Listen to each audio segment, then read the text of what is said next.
Text book. అయితే నా major issue is some part of it where అనే discussion ఉంది, వాల్యూ ఎట్ రిస్క్ అని. ఆ వాల్యూ ఎట్ రిస్క్ అనేది ప్రాబబ్లీ మీకు కొంత కొత్త కాన్సెప్ట్ అండ్ స్టాటిస్టికల్ యూసేజ్ ఉంది. సో ఒక చిన్న సమ్ ఉంది అందులో. సో నా focus is mostly on this part. ఇది మీ టెక్స్ట్ బుక్లో అయితే మిడిల్లో ఉంది, వాల్యూ ఎట్ రిస్క్ అనే కాన్సెప్ట్. దానికి ముందు వెనక రిస్క్ మేనేజ్మెంట్ టాపిక్ అన్నాడు కాబట్టి వాడు బేసిక్గా రిస్క్స్ కేటగిరీస్ ఇచ్చాడు. Most of them are like చదివితే అర్థం కానంత ఏం లేవు. ఎగ్జాంపుల్ నేను జస్ట్ హెడింగ్స్ పెడుతున్నాను, but based on some random things. So order అంటూ ఏం లేదు. సో ఎగ్జాంపుల్ మీ దాంట్లో వాడు స్టార్ట్ చేసింది with something called a strategic risk, right? And strategic risk అన్నప్పుడు what basic understanding again, strategy is nothing but మీరు ఒక విజన్తో స్టార్ట్ చేస్తారు ఎనీ యాక్టివిటీ అనుకోండి, whether financial or operational. The chance that the strategy might go wrong అని. So example so and so process follow అవుతే everywhere, even మీ exam preparation so and so hours చదువుతారు, లేదా సో అండ్ సో కోచింగ్ తీసుకుంటారు, so and so preparation చేస్తారు. What if the strategy goes wrong? So that's the strategy risk. So strategic risk is basically your chance of strategy going wrong, right? So chance of whatever strategy you are following, అది going wrong. అలాగే మీ వాడు ఏం చేశాడంటే ఒక example quote చేశాడు. Say for example Kodak అనే company couldn't innovate itself. So film మేకింగ్లో, film in sense now this reel manufacturing it was suppose to be the predominant player, but over a period reel పోయి డిజిటల్కి వచ్చినప్పుడు it couldn't make the transition, so it couldn't change its strategy, so that was a risk అని. Similarly on a positive note వాడు xerox example quote చేశాడు, where the change in technology was adapted well by the Xerox అని. From normal regular printing to the laser printing ఏదైతే change అయిందో అది adapt చేసుకుందని. Similarly on the failure side వాడు Nokia coat చేశాడు, it couldn't shift strategically అని. Similarly మీరు మీకు క్యాసెట్స్ అంత అలవాట్లేదు, కానీ ముందు జనరేషన్ మా టైం క్యాసెట్స్ మేము విన్నది last generation. So most of the cassette manufacturing companies మాకు తెలిసి చాలా క్లోజ్ అయ్యి they couldn't shift to CD and DVD players, or ఇప్పుడు సిడి డివిడి నుంచి డిజిటల్కి వెళ్ళిపోయారు, right? So that's a strategic risk in the sense మీ స్ట్రాటజీస్ మీరు చేంజ్ చేసుకోవట్లేదు, so business might collapse. That's the strategy. And obviously goal achieve చేయలేరు, so you struggle to achieve your goal అని. Okay, so ఇది define చేశాడు. And ఆ examples మీకు చెప్పినట్టు ఓకే, వాయిస్ వస్తుంది మీది, పర్లేదా?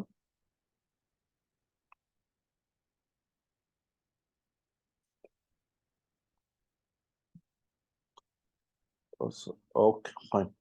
సో ఇది మీ స్ట్రాటజిక్ రిస్క్ అని డిఫైన్ చేశాడు. So that's it, nothing complex. So strategy fail అయ్యే ఛాన్సెస్ అని.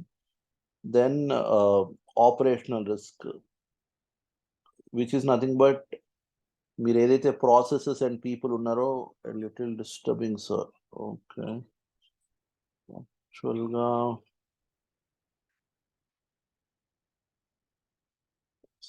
స్ట్రెంత్ బాగానే ఉంది. ఓకే, ఇప్పుడేం సెట్ అయిందా, లేకపోతే స్టిల్ ఇబ్బందిగానే ఉందా? Fine sir, okay. So operational risk is again simple. Operational risk మీ డే టు డే ఆపరేషన్స్లో either people will fail or maybe process will fail. So example banking ఉందనుకున్నాం, cash management process, particular cashier receive చేసుకోవాలి, hand over చేసేటప్పుడు sign చేయాలి, double check చేయాలి, లాకర్లో పెట్టాలి. ఈ అంత ప్రాసెస్లో ఎక్కడో అక్కడ if there is a minor fault, then దాన్ని కనుక ఫెయిల్యూర్ అవడం వల్ల it may result in either financial loss అవ్వచ్చు, లేకపోతే నాన్ ఫైనాన్షియల్ కూడా అవ్వచ్చు. That can be operational risk. So part of your day to day ఆపరేషన్స్లో ఎక్కడో అక్కడ మీరు ఫెయిల్ అవుతాయి కనుక, so it's a failure like to cope up with day to day operations అని. సో ఇది మీ ఆపరేషనల్ రిస్క్ అనుకోవచ్చు. మీ టెక్స్ట్ బుక్లో వాడు specific example like manually instead of 10,000 వాడు ఒక 1 ఎక్కువ పెట్టేసి 1 lakh వేస్తే కనుక ట్రాన్స్ఫర్ అప్పుడు కానీ లేకపోతే ఇన్వాయిస్లో కానీ వాటిలో అన్నట్టు. So that's a manual error which is part of the day to day operations అని. బట్ మోస్ట్లీ వాడు ఒక పదం మీద ఎక్కువ ఫోకస్ చేసింది it relates to people as well as process అని. Okay, so either process can fail or the people who are handling the process they might fail, so automatically it might result in a operational risk అని. So ఇది ఒకటి define చేశాడు. Then major focus వాడు financial risk మీద చేశాడు. అది కాకుండా I think ఒకటి కంప్లైన్స్ రిస్క్ అని ఒకటి తీసుకున్నాడు. Compliance risk is nothing but your failure to comply with certain laws or certain regulations and rules that might result in ఒక్కొక్కసారి బ్యాంక్రప్సీ కూడా అవ్వచ్చు. Or barings examples financial firm అనుకోండి, any insider trading కానీ అలాంటివన్నీ జరిగితే obviously your barred from trading for certain period, so licenses cancel అవుతాయి. Or even pollution related battery manufacturing firms ఉన్నాయనుకోండి, say pollution content మీ discharge has to be through certain process, అది మీరు comply చేయకపోతే మీ లైసెన్సెస్ కానీ రెగ్యులేటరీ రిక్వైర్మెంట్స్ ఫాలో అవ్వకపోతే cancel అవుతే ఆటోమేటిక్గా మీ ఎంటైర్ ఫర్మ్ క్లోజ్ అయిపోతుంది. So that's a risk, right? So your inability to comply with laws and regulations అనుకోవచ్చు. Inability to comply with rules, regulations or statutory obligations అనుకోవచ్చు. So that is supposed to be your compliance risk అని. అయితే మీ text book లో specific గా ఒక new business ఏదైనా కొత్త దాంట్లోకి వెళ్ళినప్పుడు దేర్ విల్ బి రిస్క్ అన్నాడు. Again that need not be, in general గా కూడా రిస్క్ ఉన్నట్టే ఎవ్రీ లీగల్ దగ్గర. కాకపోతే వాడు ఏదో చిన్న ఎగ్జాంపుల్ లా చెప్పాడు, ఒక సిమెంట్ మ్యానుఫ్యాక్చరింగ్ ఫార్మ్ మేబీ ఇంకో కొత్త బిజినెస్ కి ఎంటర్ అయినా ఆర్ వైస్ వర్సా. సో ఒక బిజినెస్ లో ఉన్న లాస్ అండ్ రెగ్యులేషన్ మీద దానికి అవేర్నెస్ ఉంటుంది, బట్ కొత్త బిజినెస్ మీద అవేర్నెస్ ఉండకపోవచ్చు, సో కంప్లై కాకపోవచ్చు. Then it might result in compliance risk. So simple thing is compliance risk is you are not complying with certain rules or regulations. So non-compliance with authority or with regulatory compliance. Okay.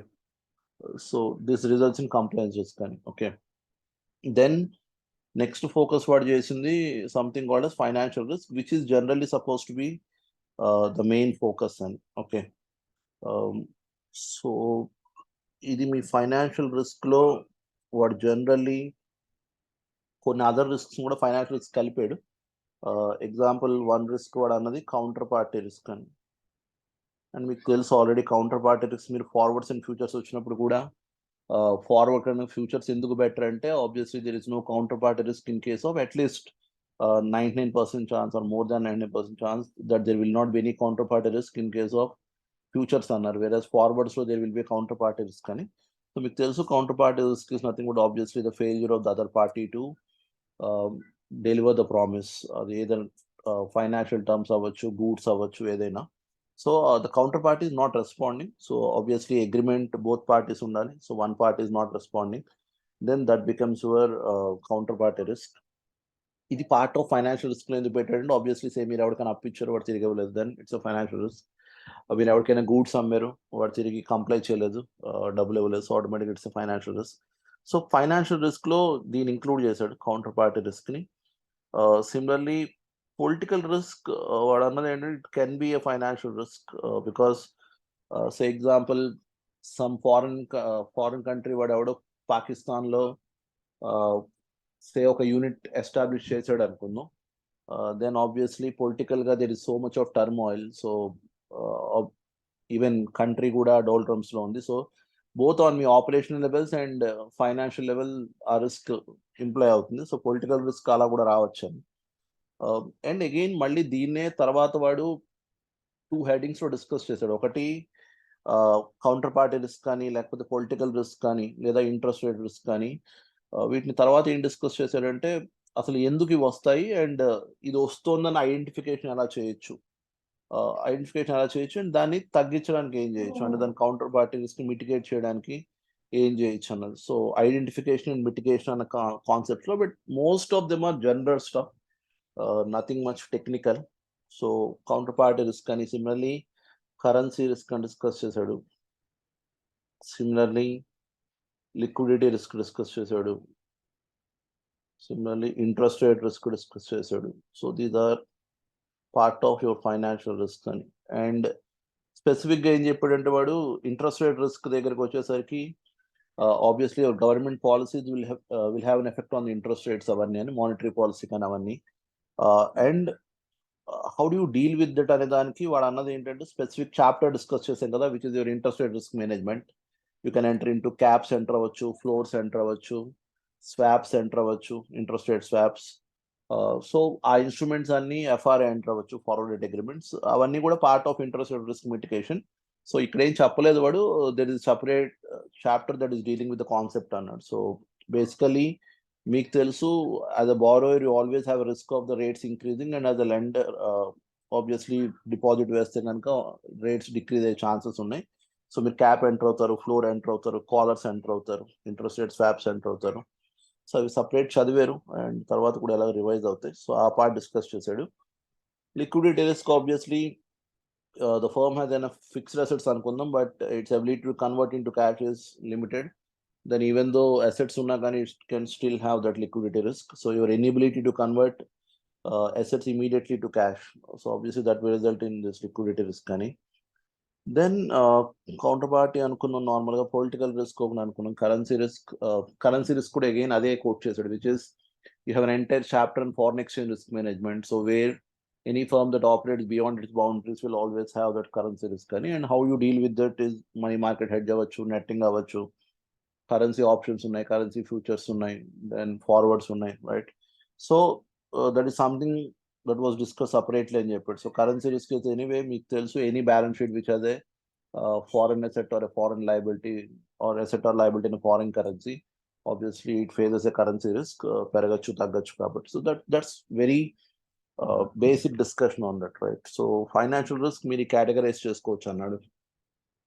Then వాడు ఒక చిన్న పేరాలో ఇచ్చాడు. చిన్న పేరాలో ఏం చేశాడంటే అసలు stake holder point of view కానీ, company point of వ్యూలో కానీ, గవర్నమెంట్ పాయింట్ ఆఫ్ వ్యూలో కానీ ఫైనాన్షియల్ రిస్క్ ఎలా ఎవాల్యుయేట్ చేస్తారు, ఆర్ వాడు ఏది ఫోకస్ చేస్తాడని.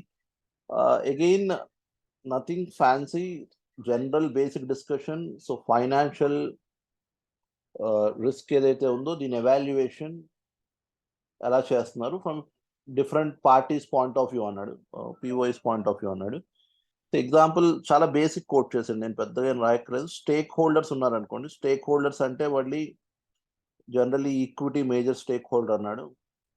వాడు ఎప్పుడు కూడా ఎంత డెట్ వస్తుందో వాడికి కన్సర్న్, ఎందుకంటే డెట్ పెరిగే కొద్దీ డెట్ రీపే చేసాక వాడికి రీపేమెంట్ వెళ్తుంది. So equity is always concern with higher debt raise by company. So because that is basically riskiness increases for the equity. So వాడి పాయింట్ ఆఫ్ వ్యూలో he'll always have an eye on the debt levels of the company అన్నాడు. Then again repeated point లాగా for the company point of view again అది చెప్పాడు. If at all ఈ company is levered company, leverage ఉంటే కనుక or borrowings ఉంటే కనుక obviously company faces the risk of insolvency because of its eligibility to repay అని. So అది financial risk ఉంటుందని. So then government point of view note ఇచ్చాడు. So government point of వ్యూలో financial risk ఏంటంటే వాడు ఆ యుఎస్ ఎకానమీలో జరిగిన బ్యాంక్ క్లోజర్ లైక్ కోట్ చేశాడు. Example, any bank closures obviously అది lender of the last resort RBI involve అవుతుంది, అండ్ ఇండైరెక్ట్గా గవర్నమెంట్ మనీ అక్కడికి వెళ్తున్నట్టు.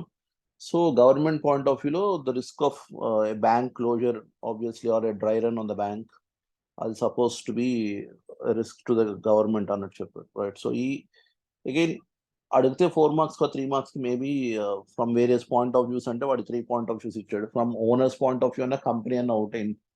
సో ఆబ్వియస్లీ వాడిద్దరికి డెట్తో ఇబ్బంది, గవర్నమెంట్కి any major event which results in it's bail out. So obviously వాడి funds use చేసి బెయిల్ అవుట్ చేయాలి, then it might be a risk for the government, right. So ఇది ఒక డిస్కషన్ చేశాడు. దెన్ మధ్యలో వార్ డిస్కస్ చేశాడు. దాని తర్వాత కౌంటర్ పార్టీ, ఇందా మీకు చెప్పినట్టు కౌంటర్ పార్టీ రిస్క్ని ఎలా ఐడెంటిఫై చేస్తారు జనరల్లీ, అండ్ అది అవాయిడ్ చేయాలంటే ఏం చేయొచ్చు మీరు ఎంటర్ అయ్యే ముందు అనే దానికి. Again pretty much common sense. Counter party risk అన్నప్పుడు మీకు అవతల పార్టీ అగ్రిమెంట్ని హానర్ చేయకపోవడం వల్ల వచ్చే రిస్క్ అది. So obviously the first thing you will try to do is due diligence చేస్తారు, వాడు కరెక్ట్గా ఉన్నాడా లేదా, వాడు ఆల్రెడీ పాస్ట్ కమిట్మెంట్స్ అన్నీ కరెక్ట్గా ఉన్నాయా లేదా, and you try not to concentrate your self on one creditor debtor అనుకోవచ్చు. లైక్ ఎగ్జాంపుల్స్ ఒక్కడికే మీరు ఎక్కువ సేల్ చేస్తున్నారు, దెన్ వాడు ఒక్కడు డిఫాల్ట్ అయినా కూడా automatically majority of your revenue is dependent on one person, so don't overcommit yourself అన్నట్టు. సో అలా కొన్ని పాయింట్స్ ఇచ్చాడు, మేబీ అది రాద్దాం పక్కన. 1 minute. క్లాస్ అవుతుంది కదా.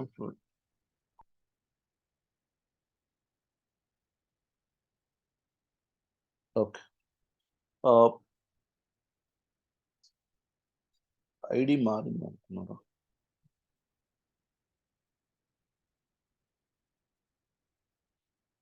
రైట్.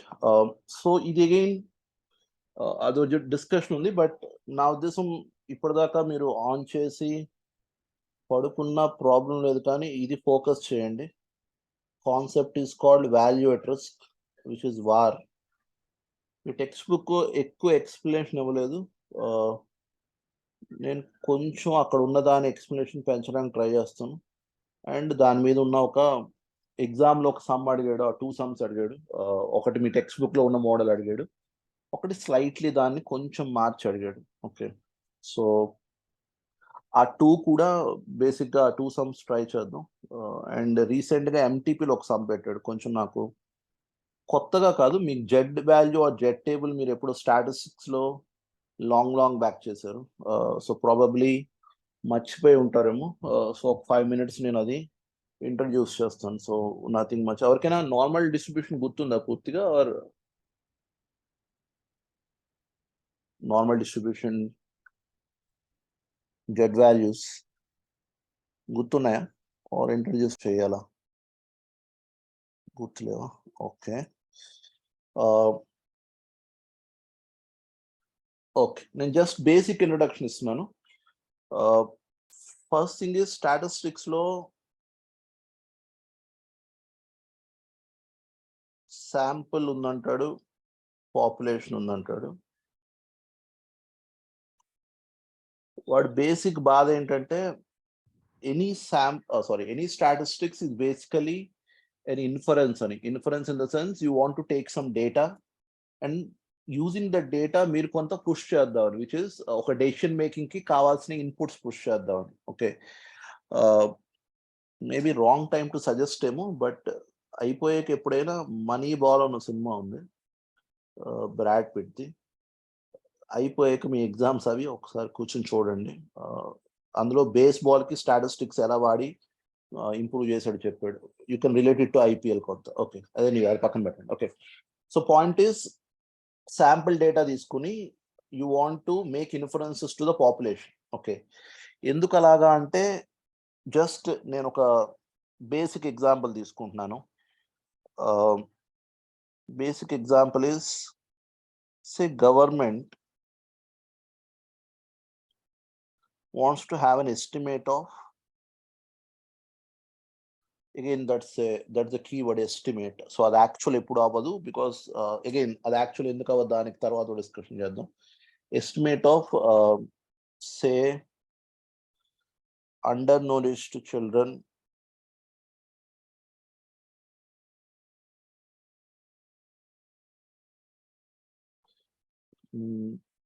in one district అనుకుందాం. Okay, so obviously district has a huge population, so it's almost an impossible task to take every detail of every child and then decide. కాబట్టి generally ఏం చేస్తారంటే statistics ప్రకారం they will take out sample. Again sampling అనేది ఒక పెద్ద procedure. So example they can take out samples using various techniques. Simple random sampling అంటాడు, which is like picking up a random sample, or probabilistic sampling అంటాడు. So again ఇప్పుడు మీ డేటాకు ఒక mark ఉంటుంది కదా. ఎగ్జాంపుల్స్ ఇప్పుడు మీరు అనుకున్న దాంట్లో అండర్ nourished చిల్డ్రన్ అన్నారు. So just to be specific example, a Banjara Hills posh ఏరియాలోనో, so obviously you need not take up the data much, ఎందుకంటే అక్కడ అండర్ nourished చిల్డ్రన్ ఉండే chances are very very very rare. So again మీ focus will be on certain aspects of it. So అక్కడి నుంచి sample ఎక్కువ pickup చేయొచ్చు. So the depends on method of sampling. అందులో మళ్ళీ దేర్ ఆర్ ఏంటంటారు, clusters create చేయొచ్చు అంటాడు. క్లస్టర్స్ ఆర్ గ్రూప్స్ క్రియేట్ చేసి అందులోంచి మళ్ళీ శాంపుల్ పికప్ చేయొచ్చు. సో మొత్తానికి శాంపుల్ పికప్ చేస్తాడు. సో ఎగ్జాంపుల్ మొత్తం గవర్నమెంట్ దాని ప్రకారం సే 1 lakh చిల్డ్రన్ ఉన్నారనుకుందాం. 1 lakh చిల్డ్రన్‌కి నేను ఆబ్వియస్లీ శాంపిల్స్ కానీ అవన్నీ టెస్ట్ చేయలేను కాబట్టి ఒక 2000 చిల్డ్రన్ డేటా తీసుకుంటాను నేను. ఓకే. ఈ 2000 చిల్డ్రన్ డేటా తీసుకొని ఈ 2000 చిల్డ్రన్‌కి అండర్ నూరిష్ అయ్యారా లేదా అనే దానికి సర్టెన్ పారామీటర్స్ ఉన్నాయనుకుందాం. Quantitative parameters. సో ఒక చైల్డ్ అండర్ నూరిష్డ్ అనే దానికి జస్ట్ నేను నార్మల్ చెప్తున్నాను. ఓకే. మేబీ యూఎన్ రెగ్యులేషన్స్ ఉన్నాయి అండర్ నూరిష్మెంట్‌కి వాటికి. బట్ జస్ట్ నేను నార్మల్ డబ్ల్యూహెచ్ఓ గైడ్‌లైన్స్ అవి. ఓకే. యూఎన్ కాదు సారీ డబ్ల్యూహెచ్ఓ. డబ్ల్యూహెచ్ఓ గైడ్‌లైన్స్ అవి ఉన్నాయి. బట్ అవి పక్కన పెడితే అండర్ నూరిష్డ్ అనే దానికి ఎగ్జాంపుల్ అనుకుందాం. ఒక 5-year చైల్డ్ బిలో 12 కేజీస్ ఉంటే కనుక just random figure below 12 kgs ఉంటే కనుక అండర్ న్యూట్రిషన్ అనుకుందాం. ఓకే. సో ఇప్పుడు మీరు ఈ 2000 చిల్డ్రన్‌కి 1 lakh చిల్డ్రన్‌కి డేటా తీసుకుని ఎవ్రీబడి వెయిట్ ఎంత చెక్ చేయడం కష్టం అవ్వచ్చు. బట్ 2000 చిల్డ్రన్‌కి మీరు డేటా పికప్ చేయొచ్చు. ఈచ్ చిల్డ్రన్‌కి మీరు డేటా నోట్ చేస్తారు. ఎగ్జాంపుల్ ఒక చైల్డ్ 15 కేజీస్ ఉన్నాడు, ఒక చైల్డ్ 9 కేజీస్ ఉన్నాడు, ఒక చైల్డ్ 11 కేజీస్ ఉన్నాడు, ఒక చైల్డ్ 18 కేజీస్ ఉన్నాడు. ఓకే. సో ఇలా డేటా పికప్ చేస్తారు. ఇలా డేటా పికప్ చేసినప్పుడు ఈ 2000 మెంబర్స్‌కి ఈ డేటా తీసుకొని ఈ డేటా నుంచి మీన్ కట్టొచ్చు మీరు. మీన్ కడితే that becomes your X bar. So whereas మీరు పాపులేషన్‌కి కూడా మీన్ కట్టొచ్చు. కాకపోతే శాంపుల్ యూజ్ చేసి పాపులేషన్‌కి ఇన్ఫ్లుయెన్స్ చేయొచ్చు. మేబీ మీ మ్యూ కానీ ఎక్స్ బార్ కానీ అగైన్ బట్ దీన్ని మీన్ కడదాం అనుకుందాం. సో మీన్ కట్టాలంటే ఈ 2000 మెంబర్స్‌ది నేను యాడ్ చేసి దాన్ని నెక్స్ట్ డివైడ్ చేశారు అనుకుందాం 2000 మెంబర్స్‌కి. So somebody is extreme weight 24 ఉన్నారనుకోండి. Somebody is extreme level of 9 ఉన్నారనుకోండి. Then so can you please revise from the starting me and Gayatri join late. Starting అంతా థియరీ అయిందండి. సో యాక్చువల్‌గా మీరేం పెద్ద మిస్ అయ్యారు అనుకోవట్లేదు ఒకటి. రెండోది రికార్డింగ్ చేసాం. ఎందుకంటే పావని గారు ఏదో రావట్లేదు ఇవాళ కొంచెం రికార్డింగ్ షేర్ చేయమన్నారు. సో రికార్డింగ్ ఉంది already. So maybe I will share it me email పెడితే. ఓకే. ముందంతా నేను రిపీట్ చేస్తే వీళ్ళందరూ మైకులు కట్టేసి వెళ్ళిపోతారు. ఇప్పటికే నా డౌట్ ఉన్నారా లేదా అని ఆన్ చేసి వెళ్ళిపోయి ఉంటారు. నాకు వీళ్ళ మీద నమ్మకం ఎక్కువ. ఏది దేవి ప్రియాంక గారు మీరు ఒక ఓకే చెప్పండి. మీరు ఉన్నారో లేదో తెలుస్తుంది. ఉన్నావా? రమ్య గారు ఉన్నారన్నారు. ఓకే పెట్టారు. ఉన్నారండి. ఓకే. ఎనీవే సార్ కానీ సో గాయత్రి గారు ఈ డిస్కషన్ మీకు అర్థం అవుతే చాలు. ఇక్కడ మనం స్టార్టింగ్ చేసింది వాల్యూ ఎట్ రిస్క్ అనే కాన్సెప్ట్. ఇది యాక్చువల్‌గా కోర్ ఆఫ్ ద టాపిక్. ఫ్రాంక్‌గా చెప్పాలంటే మిగతా అంతా థియరీ టాపిక్. మీరు చదువుకుంటేనే నాకన్నా మీకు బాగా అర్థం అవుతుంది. ఇది core of the topic which requires some help from my end. So ఇది ఫోకస్ చేయండి. I think you are done with the topic. పెద్దగా ఇష్యూస్ ఏమి ఉండవు. Okay. So value at risk అనే కాన్సెప్ట్‌ని డిస్కస్ చేద్దాం అనుకుంటున్నాం. అక్కడి నుంచి మీకు అర్థం అవుతే దాన్ని ఎక్కడి నుంచి వస్తున్నాం అంటే దానికి నార్మల్ డిస్ట్రిబ్యూషన్ అనే కాన్సెప్ట్ ఎక్స్‌ప్లెయిన్ చేయాలి. సో నేను నార్మల్ డిస్ట్రిబ్యూషన్ అనే కాన్సెప్ట్ ఎక్స్‌ప్లెయిన్ చేయడానికి కొంత డేటా తీసుకుని ఎక్స్‌ప్లనేషన్ ట్రై చేస్తున్నాను. ఓకే. సో ఇప్పుడు మీకు ఈ 2 పాయింట్స్ అర్థమవుతే చాలు. ఇప్పుడు దానికోసం నేను ఇక్కడ ఏదో కదలలేను. అండర్ నూరిష్డ్ చిల్డ్రన్‌ని సెలెక్ట్ చేస్తున్నారు ఏదో అని. సో అది పక్కన పెడితే సింపుల్‌గా మీరేమనుకుంటారంటే 1000 అనేది పాపులేషన్. అంటే టోటల్ చిల్డ్రన్ ఉన్నవాళ్ళు. నేను అందులోంచి ఒక 2000 చిల్డ్రన్ శాంపుల్ పికప్ చేశాను. వాళ్ళ వెయిట్ కడుతున్నాను. ఓకే. సో వెయిట్ కడితే నాకు ఆ వెయిట్ ఎగ్జాంపుల్సే 16 కేజీస్ వచ్చిందనుకోండి యావరేజ్. వెయిట్ యావరేజ్ 16 కేజీస్ అనుకోండి. దెన్ ఇదే డేటాకి స్టాండర్డ్ డీవియేషన్ కడతాను. ఈ 2 మీకు అర్థం వచ్చు. ఓకే. సో దీని గురించి నేను పెద్దగా జస్టిఫికేషన్ ఇవ్వక్కర్లేదు. ఓకే. విచ్ ఈస్ మీ sigma X minus X bar whole square by root already మీ పోర్ట్‌ఫోలియో మేనేజ్‌మెంట్‌లో కూడా చేస్తున్నారు కదా! సో చిన్నప్పుడు కూడా కాదు. ఇప్పుడు కూడా చేశారు మొన్న కూడా. సో ఈ సిగ్మా ఎక్స్ కడతాను. ఆ సిగ్మా ఎక్స్ ఎగ్జాంపుల్‌కి 1.2 కేజీస్ వచ్చిందనుకో. ఓకే. ఇప్పుడు స్టాటిస్టిక్స్‌లో ఏం చెప్తారంటే మీ central limit theorem and law of large numbers ఈ 2 కలిపితే లా ఆఫ్ లార్జ్ నంబర్స్ వాడు చెప్పేది ఏంటంటే మీ పాపులేషన్ సైజ్ పెరిగే కొద్దీ ఎగ్జాంపుల్ ఈ డయాగ్రామ్ ఉందనుకోండి. This is a skewed diagram. Skewed అంటే అచ్చమైన తెలుగులో చెప్పాలంటే సొట్టగా ఉన్న డయాగ్రామ్. మీకు అనిపించచ్చు నేను ఏ డయాగ్రామ్ వేసినా సొట్టగానే ఉంటుందని. But skewed is more left skewed అవ్వచ్చు, రైట్ స్క్యూడ్ అవ్వచ్చు. అంటే మోర్ టువర్డ్స్ లెఫ్ట్ ఎక్కువ ఫోకస్ ఉంటే కనుక or more of the data ఇక్కడ ఎక్కువ ఉంటే కనుక దట్ ఈస్ లెఫ్ట్ స్క్యూడ్ అని. More of the data say ఇలా ఉందనుకోండి ఇటువైపు, అది రైట్ స్క్యూడ్ అని. ఓకే. సో ఇది బేసిక్‌గా సపోజ్ టు బి ఏంటంటారు, స్టాటిస్టిక్స్ డేటా ఇలా ఉంటే గనక నాన్ నార్మల్ అంటే స్క్యూడ్‌గా ఉంది, ఒకవైపు ఎక్కువ బయాస్ అవుతుందని. ఓకే. ఎగ్జాంపుల్ మీకు కొంచెం ఈజీగా అర్థమయ్యేలా చెప్పాలంటే, ఇందాక చెప్పినట్టు బంజారా హిల్స్‌లో rich people data and poor people data తీస్తే obviously rich people will be much higher figure, కాబట్టి పూర్ పీపుల్‌తో it will be more skewed towards rich. So rich వైపు ఎక్కువ ఉంటుందని. ఓకే. That is skewed. అదే నేను బంజారా హిల్స్ నుంచి మిగతావన్నీ ఏరియాస్ కలుపుతూ వెళ్ళాననుకోండి, ఆల్మోస్ట్ మొత్తం హైదరాబాద్ తీసుకున్నాను అనుకోండి. దెన్ అలా మోర్ అండ్ మోర్ డేటా తీసేటప్పటికి డేటా బికమ్స్ నార్మల్ అంటాడు. నార్మల్ అయిపోతే డేటా ఇలా అయిపోతుంది. నేను కొంచెం సొట్టగా వేసాను కానీ ఇంచుమించుగా ఎలా అవుతుంది. ఓకే. ఇలా అయిన డిస్ట్రిబ్యూషన్‌ని నార్మల్ డిస్ట్రిబ్యూషన్ అంటాడు. ఎగ్జాంపుల్ మీరు జనరల్‌గా ఏం చేస్తారు, ఒక 100 మంది ఉన్నారనుకోండి.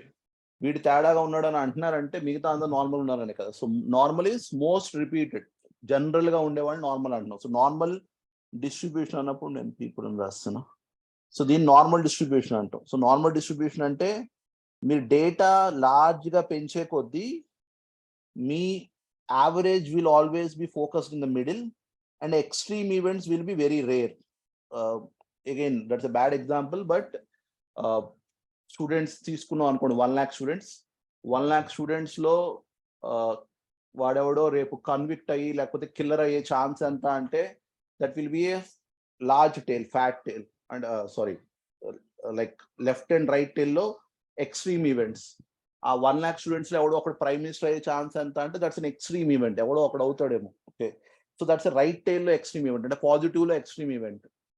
దొంగ అయిపోయే ఛాన్స్ ఏది అనంటే అది left event which is negative event, అది లెఫ్ట్ లో ఎక్స్ట్రీమ్ ఈవెంట్.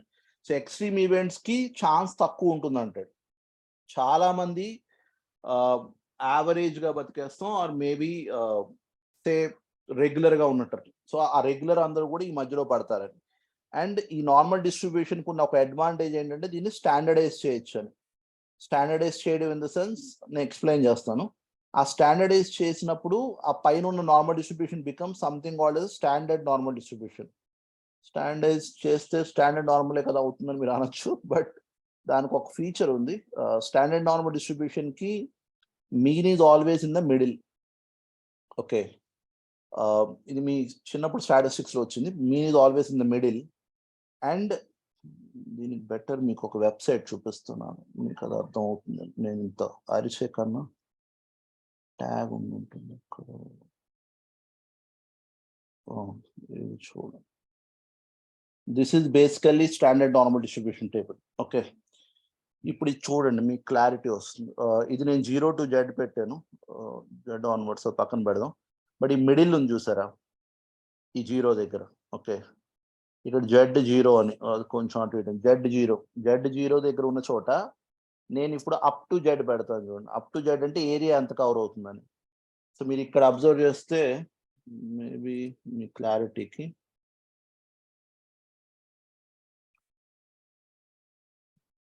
ఇక్కడ మీరు అబ్జర్వ్ చేస్తే ఇది -1 స్టాండర్డ్ డివియేషన్ ఉంది కదా ఇక్కడ ఏరియా దాకా. ఓకే. ఈ ఏరియా -1 స్టాండర్డ్ డివియేషన్. ఈ area +1 standard deviation. Okay. So నేను బ్లూలో వేసింది -1 స్టాండర్డ్ డివియేషన్, +1 స్టాండర్డ్ డివియేషన్. నేను ఆరెంజ్ లో వేస్తోంది +2 standard deviations and -2 standard deviations. Okay. And ఇక్కడ కలర్ మారుస్తున్నాను నేను. చిన్న కాన్సెప్ట్ ఫోకస్ చేయండి అయిపోతుంది. ఇక్కడ నేను రైట్‌కి వెళ్తోంది +3 స్టాండర్డ్ డివియేషన్ అండ్ లెఫ్ట్‌కి వెళ్తోంది -3 స్టాండర్డ్ డివియేషన్. ఓకే. ఇప్పుడు నేను యాక్చువల్‌గా ఏ కాలిక్యులేషన్ లేకుండా ఏం చెప్పొచ్చు అంటే, ఏ కాలిక్యులేషన్ లేకుండా ఈ 0కి ఇటుపక్క ఏరియా అంతా 50% ఉంటుందండి. ఇటుపక్క ఏరియా అంతా అంటే ఈ కర్వ్ మొత్తం. అలాగే 0కి ఇటుపక్క ఏరియా అంతా 50% ఉంటుందండి. ఓకే. అండ్ 0 అనేది నార్మల్ డిస్ట్రిబ్యూషన్‌లో మీన్ వాల్యూ మిడిల్‌లో తీసుకుంటున్నాడు. అంటే ఇది మీ ఎక్స్ బార్ లాంటిది. ఓకే. ఎక్స్ బార్ నుంచి అంటే మీన్ నుంచి +1 standard deviation and -1 standard deviation. ఇప్పుడు ఎగ్జాంపుల్ మనం ఇందాక నేను తీసుకున్న ఎగ్జాంపుల్‌లో ఇక్కడ కట్టాం కదా! ఎంత కట్టాం? నాకు గుర్తులేదు ఎగ్జాక్ట్‌గా వెయిట్ ఎంత యావరేజ్ అన్నాం, 16 ఎంతో అన్నాం. ఓకే. ప్లస్ స్టాండర్డ్ డివియేషన్ ఎంత 1.2 అన్నాం. So +1.2 16 minus 1.2. అప్పుడు ఒక రేంజ్ వస్తుంది కదా. Example 16 plus 1.2 is 17.2 and 16 minus 1.2 is 14.8. So ఇప్పుడు నేనేం చెప్పచ్చు అంటే నేను కట్టింది 2000 స్టూడెంట్స్కే, బట్ ఈ 2000 స్టూడెంట్స్ డేటా బట్టి నేను 1 lakh స్టూడెంట్స్కి ఒక ఇన్ఫరెన్స్ చెప్పచ్చు. సో 1 lakh చిల్డ్రన్ ఆఫ్ స్టూడెంట్స్లో ఈ 14.8 నుంచి 17.2 kgs మధ్యలో ఎంతమంది ఉంటారంటే దీనికి ఒక లాజిక్ ఉంది. ఎక్స్ మైనస్ స్టాండర్డ్ డివియేషన్ ఇది X plus standard deviation. So గ్యారంటీగా ఇంత ఏరియా కవర్ చేస్తుందని, నేనైతే బ్లాక్ లో పెడుతున్నాను, ఇంత ఏరియా కవర్ చేస్తుందని. అండ్ ఈ ఏరియా ఎంత ఉంటుంది అంటే 68.26% ఉంటుందని. ఇది స్టాండర్డ్. అంటే ఇప్పుడు మీనింగ్ ఏంటంటే 14.8 నుంచి 17.2 వెయిట్ మధ్యలో ఈ 1 lakh స్టూడెంట్స్ లో 68.26% స్టూడెంట్స్ ఉంటారని. అంటే 68,260 స్టూడెంట్స్ ఆర్ చిల్డ్రన్ ఈ వెయిట్ కేటగిరీలో ఉండే ఛాన్సెస్ ఉన్నాయని. ఇది నిజమా అంటే నిజం కాదు కదా, ఎందుకంటే మీరు డేటా ఎక్కడ తీసుకున్నారు, 2000 మందికే కట్టారు. కానీ 2000 మంది బట్టి అంటే శాంపుల్ బట్టి పాపులేషన్కి ఒక ఇన్ఫరెన్స్ ఇస్తున్నారు, కంక్లూజన్ ఇస్తున్నారు. అలా ఇవ్వడానికి హెల్ప్ చేస్తుంది ఏంటంటే నార్మల్ డిస్ట్రిబ్యూషన్. ఇది నార్మల్ ఎందుకు అంటున్నారంటే ఇలా జరిగే ఛాన్స్ ఎక్కువ అంటున్నారు. డేటా కనుక నేను నార్మల్గా ఉంటే, డేటా నార్మల్గా ఉంటే, అగైన్ ఆ కండిషన్ ముఖ్యం. డేటా నార్మల్గా ఉంటే వితౌట్ ఎనీ యాక్చువల్ క్యాలిక్యులేషన్ నేను అప్రాక్సిమేట్గా చెప్పగలుగుతున్నాను that 68,260 children will be between the weight of 14.8 to 17.2. And మీకు లాజిక్ ఆటోమేటిక్గా తెలుస్తుంది. ఎగ్జాంపుల్ నేను -1.2 బదులు -2 స్టాండర్డ్ డివియేషన్. -2 స్టాండర్డ్ డివియేషన్ అంటే 1 standard deviation is 1.2. 2 into 1.2 is 2 standard deviation అంటే 2.4.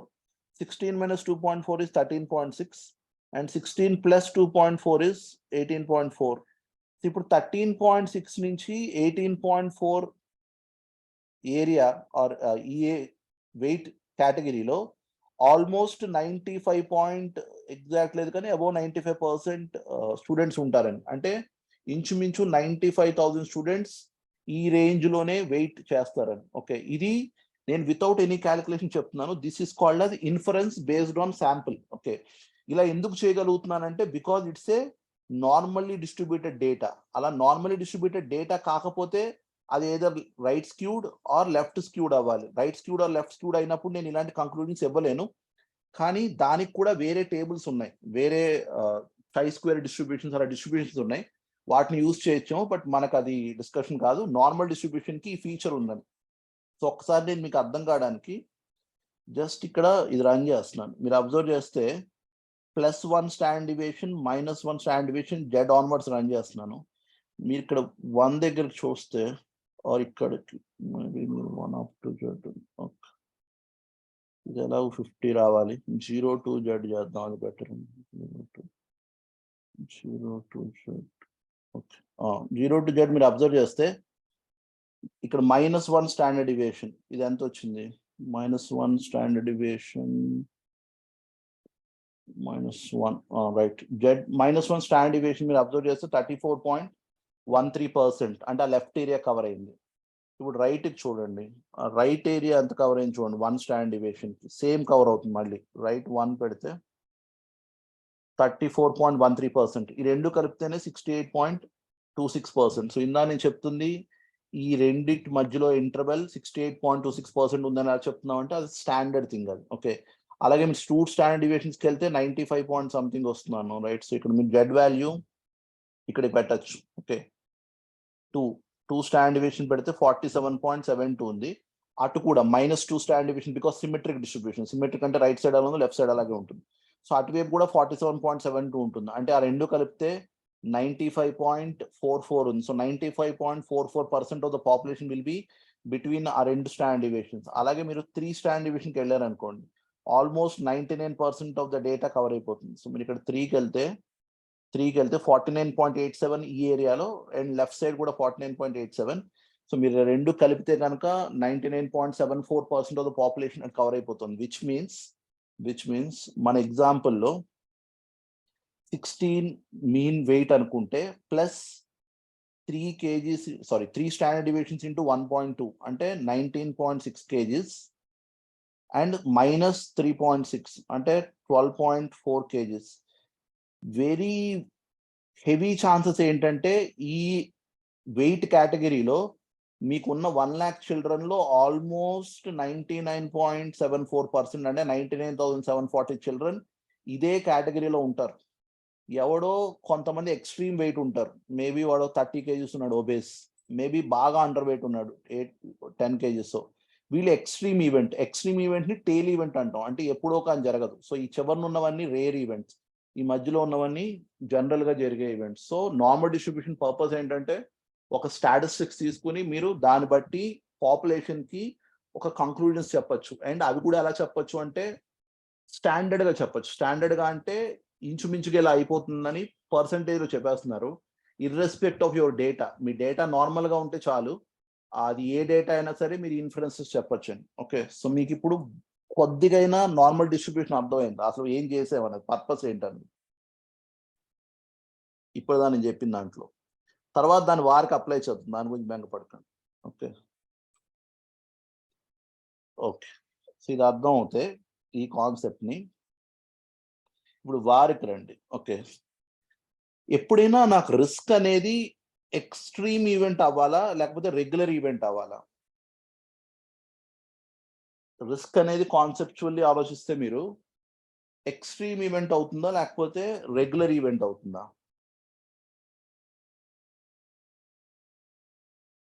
Both.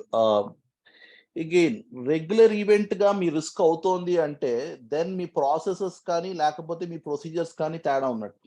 Okay, which is like మీ ఆర్గనైజేషన్ లో రిస్క్ అనేది unless it is inherent risk ని కూడా మీరు ఏదోలా కవర్ చేస్తారు. ఓకే, సో ఎగ్జాంపుల్స్ హెచ్పిసిఎల్ ఉందనుకోండి, ఆటోమేటిక్గా there is risk inherent in the nature of business, because అది పెట్రోల్తో కానీ కెమికల్స్తో కానీ.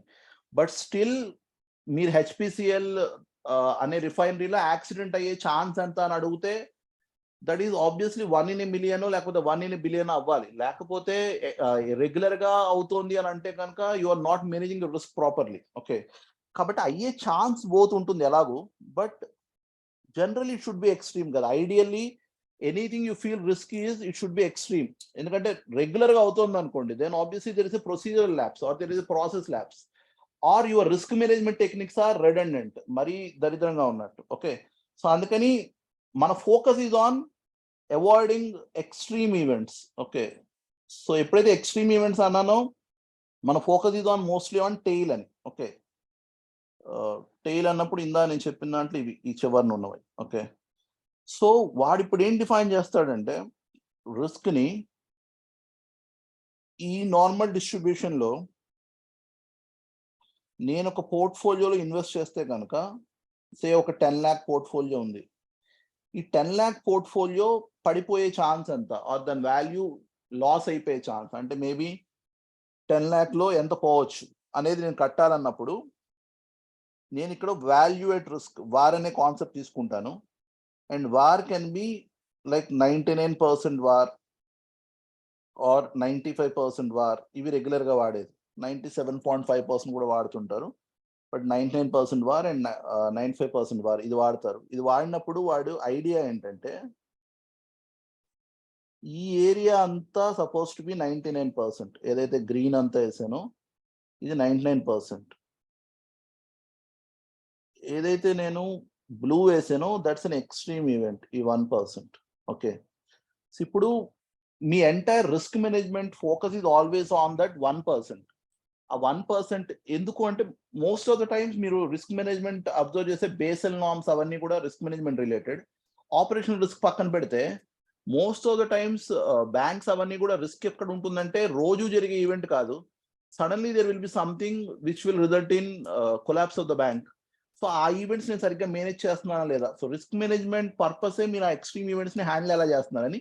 అఫ్ కోర్స్ రెగ్యులర్ ఈవెంట్స్ కి obviously you will have your risk management measures, అది పక్కన పెడదాం, రైట్.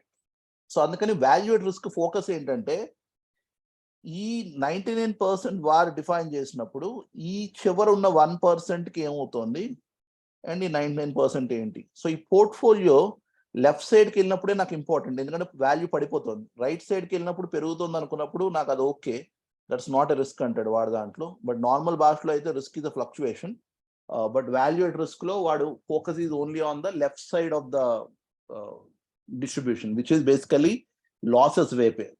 ఇన్ఫ్యాక్ట్ మిగతా బుక్స్లో టెక్నాలజీ వాడేటప్పుడు ఎఫ్ఆర్ఎం బుక్స్లో వాటిలో వాడు లాస్ని పాజిటివ్గా డిఫైన్ చేస్తాడు. అంటే ఇప్పుడు 5 అని కోట్ చేశాడంటే బై డిఫాల్ట్ అది లాస్ అని. సో లాసెస్ గురించే మాట్లాడుతున్నాడు, వాడు ప్రాఫిట్ల గురించి ఇండైరెక్ట్గా అసలు మాట్లాడలేదు. ఓకే, సో ఇప్పుడు ఈ వాల్యూ ఎట్ రిస్క్లో మీనింగ్ ఏంటంటే, ఎగ్జాంపుల్సే నా 99% వార్ 5 lakhs అని అన్నాను అనుకోండి.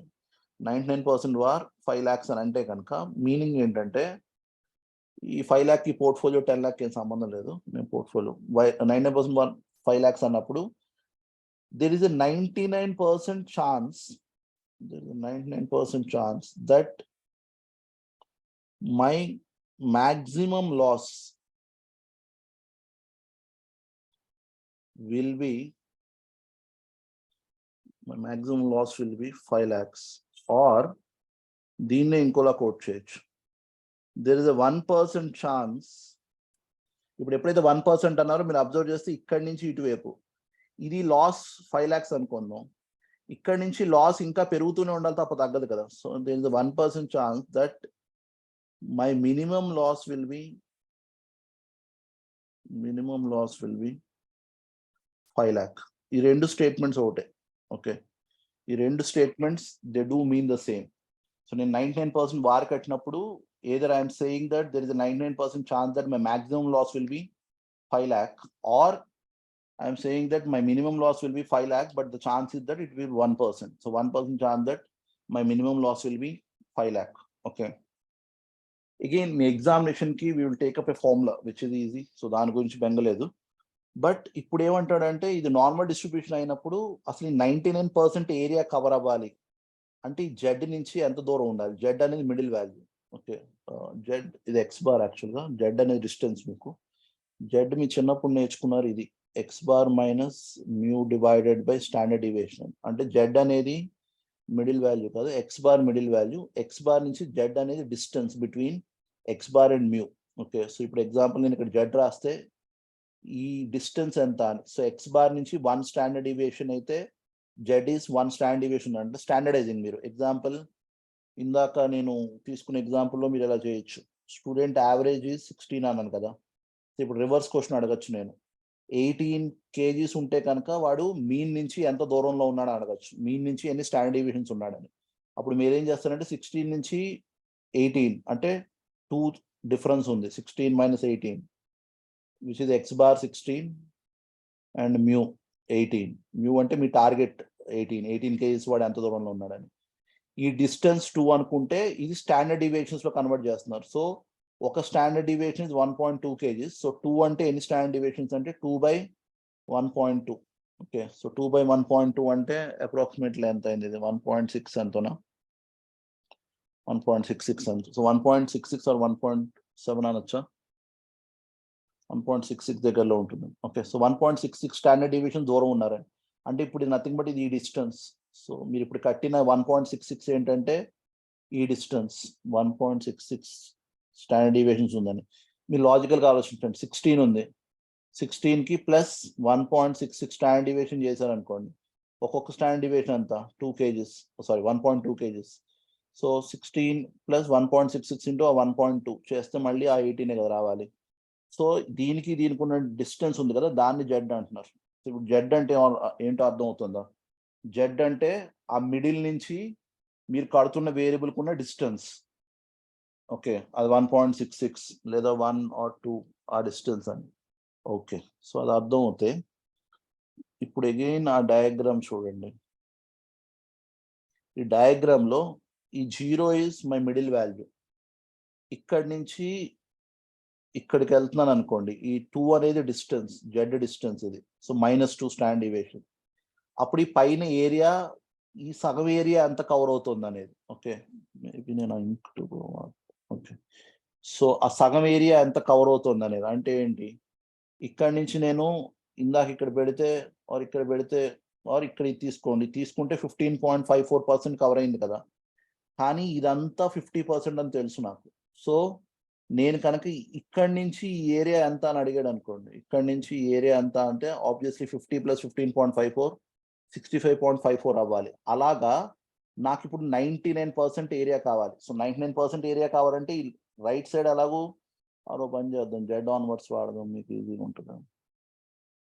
ఓకే, జెడ్ ఆన్వర్డ్స్ మీరు చూస్తే ఇక్కడ నుంచి ఏరియా అంతా తీసుకుంటున్నాను. ఇక్కడ నుంచి ఏరియా అంతా తీసుకుంటున్నప్పుడు నాకు 99% కావాలి. సో మీరు ఇటువైపు వస్తే 99 ఎక్కడ అవుతుందో చూడండి.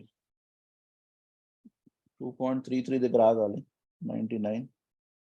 సో 99% ఏరియా కవర్ అవ్వాలంటే ఓకే, ఇది 99.01కి అవుతోంది, బట్ 99 ఎగ్జాక్ట్ రావట్లేదు ఇందులో. 99% ఏరియాకి ఇంచుమించుగా మీకు ఏమవుతుందంటే ఆ 2.33 కవర్ అవుతుంది. ఓకే, సో అది దాని జెడ్ వాల్యూ అంటాడు. అంటే ఇక్కడి నుంచి కడుతున్నాడు మొత్తం అంతా. సో ఈ డిస్టెన్స్ ఎంత, మీన్ నుంచి డిస్టెన్స్ 2.33 తీసుకుంటే right side 99% of the area cover అవుతుంది, లెఫ్ట్ సైడ్ మీకు obviously 1% of the area cover అవుతుంది. ఓకే, సో అందుకని మీకు ఇప్పుడు గుర్తుండాల్సింది డిస్కషన్లో ఏంటంటే, ఎగ్జామినేషన్కి మిమ్మల్ని ఎవరైనా 99% వార్ కట్టమంటే 99% వార్ కట్టమంటే మీ జెడ్ వాల్యూ ఎంత అంటే 2.33. ఓకే, అక్కడ కింద కనిపిస్తుంది Z value. That's a standardize thing. So a సమ్లో ఎక్కడ 99% వార్ కట్టమన్నా మీ జెడ్ వాల్యూ ఇస్ 2.33.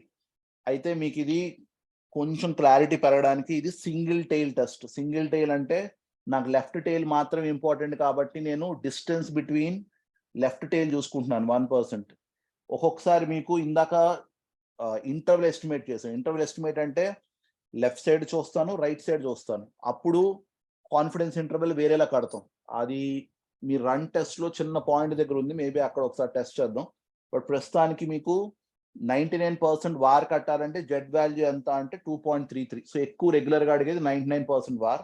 అలాగే 95 అడుగుతాడు. సో 95కి మీరు ఇక్కడ చూస్తే డిస్టెన్స్ ఇటు పెరిగే కొద్దీ ఇటువైపు వస్తున్నారు మీరు. సో 95 దగ్గర. ఓకే, సో 1.645 రావాలి. బట్ ఈ రెండింటికి మధ్యలో 95.05 ఉంది, ఇది 94.95 ఉంది. సో రెండింటికి మధ్యలో సో 1.645 వస్తుంది. అది స్టాండర్డ్. సో మీకు సమ్ ఇచ్చినప్పుడు ఏ సమ్ అయినా సరే మీరు గుర్తుపెట్టుకునేది 99% వార్ అంటే Z value is 2.33. And a sum అయినా 95% వార్ అంటే Z value is 1.645. Chances are ఈ రెండే ఇస్తాడు. సో సరిపోవాలి మోస్ట్లీ, రైట్. 99% అండ్ 95% ఇది గుర్తుపెట్టుకోవాలి మీరు. Z equal to 2.33 standard thing. Okay, so ఇప్పుడు మీరు కడుతుంది ఏంటంటే మీరు లాస్ ఇక్కడ ఉండే ఛాన్స్ ఎంత 99%. ఓకే, ఇక్కడ సో ఈ లాస్ డిఫైన్ చేస్తాడు 5 lakhs, 2 lakhs, 3 lakhs అలాగా. అలాగే లాస్ ఈజ్ నథింగ్ బట్ ఆ వొలటాలిటీ మీద డిపెండ్ అయ్యి. ఓకే, సో నేను జస్ట్ మీకు ఒక సమ్ చూపిస్తున్నాను అండ్ సమ్లో కొన్ని ఇంటర్ప్రిటేషన్ చేద్దాం. సో ఎగ్జాంపుల్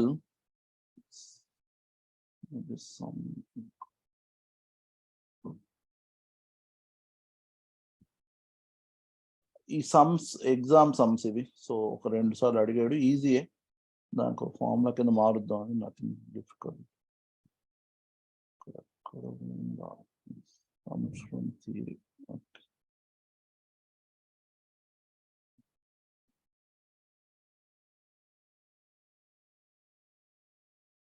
ఇది మీ సెకండ్ క్వశ్చన్, ఇది మీ టెక్స్ట్ బుక్ సమ్. ఇది suppose you hold 2 crore shares of X limited అన్నాడు. సో మీ పోర్ట్ఫోలియో వాల్యూ అది. నేను తర్వాత దాని ఫార్ములా కింద మారుస్తాను, బట్ రైట్ నో మీరు క్వశ్చన్ నెంబర్ 2 అనుకుంటే, క్వశ్చన్ నెంబర్ 2 వాడు ఇచ్చిన portfolio value is supposed to be 2 crores అని. ఓకే, ఇప్పుడు investment in whose market price standard deviation is 2% per day. Again standard deviation కూడా వాడు డేస్ లో డిఫైన్ చేశాడు, విచ్ ఇస్ ఇక్కడ పర్ డే అని. ఒక్కొక్కసారి 10 days కి ఇస్తాడు, ఒక్కొక్కసారి 5 days కి ఇస్తాడు. మేము కట్టమన్నప్పుడు కూడా ఒక్కోసారి 10 days, 5 days అలా కట్టమంటాడు. Assuming 252 trading days a year, determine maximum loss over a period of 1 trading day and 10 trading days with 99% confidence interval. So మీకు 1 trading day కి అండ్ 10 trading days కి మాక్సిమం లాస్ కట్టమంటున్నాడు. ఆబ్వియస్లీ ఇప్పుడు చెప్పిన డేటాలో 99% confidence, 99% confidence. So మీ దాకా formula simple and formula తర్వాత interpretation చూద్దాం. సింప్లీ పోర్ట్ఫోలియో వాల్యూ ఎంత ఉందో అది into Z value, obviously Z value depends on your confidence interval, into volatility ఎంత మారుతుందని, into root over N. Basically root over N ఎందుకంటే వేరియన్స్ ఉన్నప్పుడు యాక్చువల్గా సిగ్మా స్క్వేర్ వాడేవాళ్ళు. Sigma square into variance is directly proportional to your days. So sigma square into N అవ్వాలి. మీరు standard deviation ఎప్పుడైతే convert చేస్తున్నారో రూట్ చేస్తున్నారు. So root variance is standard deviation into N, obviously root N అయిపోతుంది. So variance ఉన్నప్పుడు it is directly changing, but standard deviation obviously direct గా change అవ్వదు, root over days తో చేంజ్ అవుతుంది. ఎందుకంటే ఇది చేంజ్ చేస్తున్నా సిగ్మా స్క్వేర్ ఇంటూ ఎన్ ఇది. సో దీనికి రూట్ కట్టినప్పుడు obviously this becomes root N into sigma. So variance తో 1 day variance and 2 day variance are like proportional గా చేంజ్ అవుతున్నట్టు, but 1 day standard deviation will not change proportionately with the days అని, right? So example ఈ sum లో మీ portfolio values 2 crores, right? 2 crores into Z values 2.33 into stand, maybe మళ్ళీ మీరు అంటే 1 2 తేడా ఏం పడదు, but just to have it in order, ముందు స్టాండర్డ్ డివియేషన్ అండ్ తర్వాత జెడ్ వాల్యూ అనుకోవచ్చు, because standard deviation is risk అది. సో విచ్ ఇస్ ఏది రాసిన ఒకటే, బట్ దిస్ ఫార్మ్ లో 2%. ఇది పర్ డే ఇచ్చాడు. So fine, Z value 2.33 into 1 day కి అయితే root over 1. So obviously direct వేసేయచ్చు ఎంత వచ్చిందో. ఎనీబడి వాల్యూ ఇస్తారా? 2 crores అంటే 2% ఇస్ 4 lakh. 4 lakh లో ఇదంటే 8 lakh ఎంతనో, 8,66,000 ఎంతనో కాదు, 9,32,000. దుర్మార్గులారా ఎవరో ఒకరు. 9,32,000. 9,32,000. ఓకే, 93,20,000 అయ్యి ఉండదు. 90% 9,32,000 అయి ఉంటుంది, బికాస్ 2% అది. 9,32,000. 2 crores to 2% is 4 lakh. 4 lakh into 2.33. సో 9,32,000 అవ్వాలి. ఇది 99% 1 day వార్. ఓకే, దీని ఇంటర్ప్రిటేషన్ ఏంటంటే you are having a portfolio of 2 crores, okay, who standard deviation is basically 2%. Okay, అయితే 2% ఇస్ అగైన్ మీ standard deviation is based on your averages. Okay, so 0 extra sir, 0 extra నాకు అర్థమైంది. Okay, done. Right, so 9,32,000. The interpretation is there is a 99% chance that over a period of 1 day,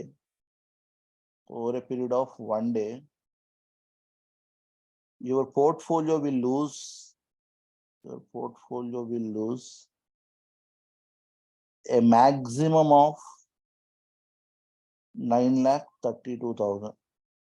so నేను మిమ్మల్ని వచ్చి అడిగాను అనుకోండి, మీరు ఎందులో ఇన్వెస్ట్ చేశారా అని. మీరు అన్నారు నేను 2 crore ఇన్వెస్ట్ చేశానని. ఆ పోర్ట్ఫోలియోకి స్టాండ్ డివియేషన్ ఉంటుంది కదా, ఎందుకంటే మీరు చేసే ఇన్వెస్ట్మెంట్కి స్టాండ్ డివియేషన్ ఉంటుంది. సో మీరు ఎంత రిస్క్ తీసుకుంటున్నారు అన్నాను అంటే ఛాన్స్ ఉంది తగ్గిపోవడానికి పోర్ట్ఫోలియో ఒక 9,32,000 పోవచ్చు. అండ్ ఆ ఛాన్స్ ఎంత అంటే మాక్సిమం 9,32,000 పోవచ్చు. ఆ ఛాన్స్ ఇస్ 99% అని. ఆర్ ఇంకొక interpretation is there is a 1% chance, and which is a rare event, that in 1 day my minimum loss on portfolio, might is HMO, but minimum loss on portfolio is 9,32,000. ఈ రెండు ఒకటే. Okay, ఇది అర్థం అవుతే main topic ఏదైతే ఉందో అది మీకు అర్థమైనట్టు, which is core of the topic. ఈ ఇంటర్ప్రిటేషన్ ఆ క్యాలిక్యులేషన్కి ఎలాగో portfolio value into stand deviation అది మీ లాస్ కడుతున్నట్టు, అండ్ ఆ లాస్ కి ఎంత దూరంలో ఉందంటే 99% ఛాన్స్ కి 2.33, అండ్ అది రూట్ ఓవర్ అది డేస్ బట్టి. సో 1 day కడుతున్నారు అటెండర్స్. ఇంటర్ప్రిటేషన్ వస్తే ఈ సమ్ ఎగ్జామ్ లో అడిగాడు, సేమ్ ఇప్పుడు మనం చేస్తున్న సమ్ అడిగాడు, మీ టెక్స్ట్ బుక్ లోదే, కొత్తదేం కాదు. సో బట్ ఇది అడిగాక వాడు ఏం చేశాడంటే సెకండ్ చేశారు కదా, ఇప్పుడు థర్డ్ సమ్ కూడా text book they. 4th some ఎగ్జామ్లో అడిగాడు అండ్ తేడా చూద్దాం వాడు ఏం మార్చాడు ఆర్ ఎందుకు చేయగలగలరు 4 మార్క్స్కి. ఓకే, ఈ రెండు ఓకేనా ఇంటర్ప్రిటేషన్? ఇది అర్థమైంది. 9,32,000 ఏం కట్టారో దాని లాజిక్ అర్థమైంది, ఆర్ దాని ఇంటర్ప్రిటేషన్ అర్థమైంది లాజిక్ కన్నా, రైట్? సో హోప్ఫుల్లీ అది ఓకే అనుకుందాం. బికాస్ ఇది ఒక్క టాపిక్లో ఐ మీన్ రిస్క్ మేనేజ్మెంట్లో మీకు ఇది ఒక్క చోటే ప్రాబబ్లీ నేనేమైనా ఎక్స్ప్లెయిన్ చేయాల్సింది, మిగతావన్నీ మీరు తీరి చదువుకోవచ్చు మ్యాక్సిమం. ఓకే, సో ఇది అర్థం అవ్వాలి. ఇది అర్థం కాకపోతే ఎవరైనా ఆపి అడగండి. ఇది ఒకటి. దెన్ వాడు 10-day వార్ అడిగాడు. 10-day వార్ అడిగితే in the 5 formula same 200 lakhs into 2% into 2.33 into √10. Okay, so 9,32,000 is max ఎందుకు sir? Because when you are saying it is 99% chance, me mobility is towards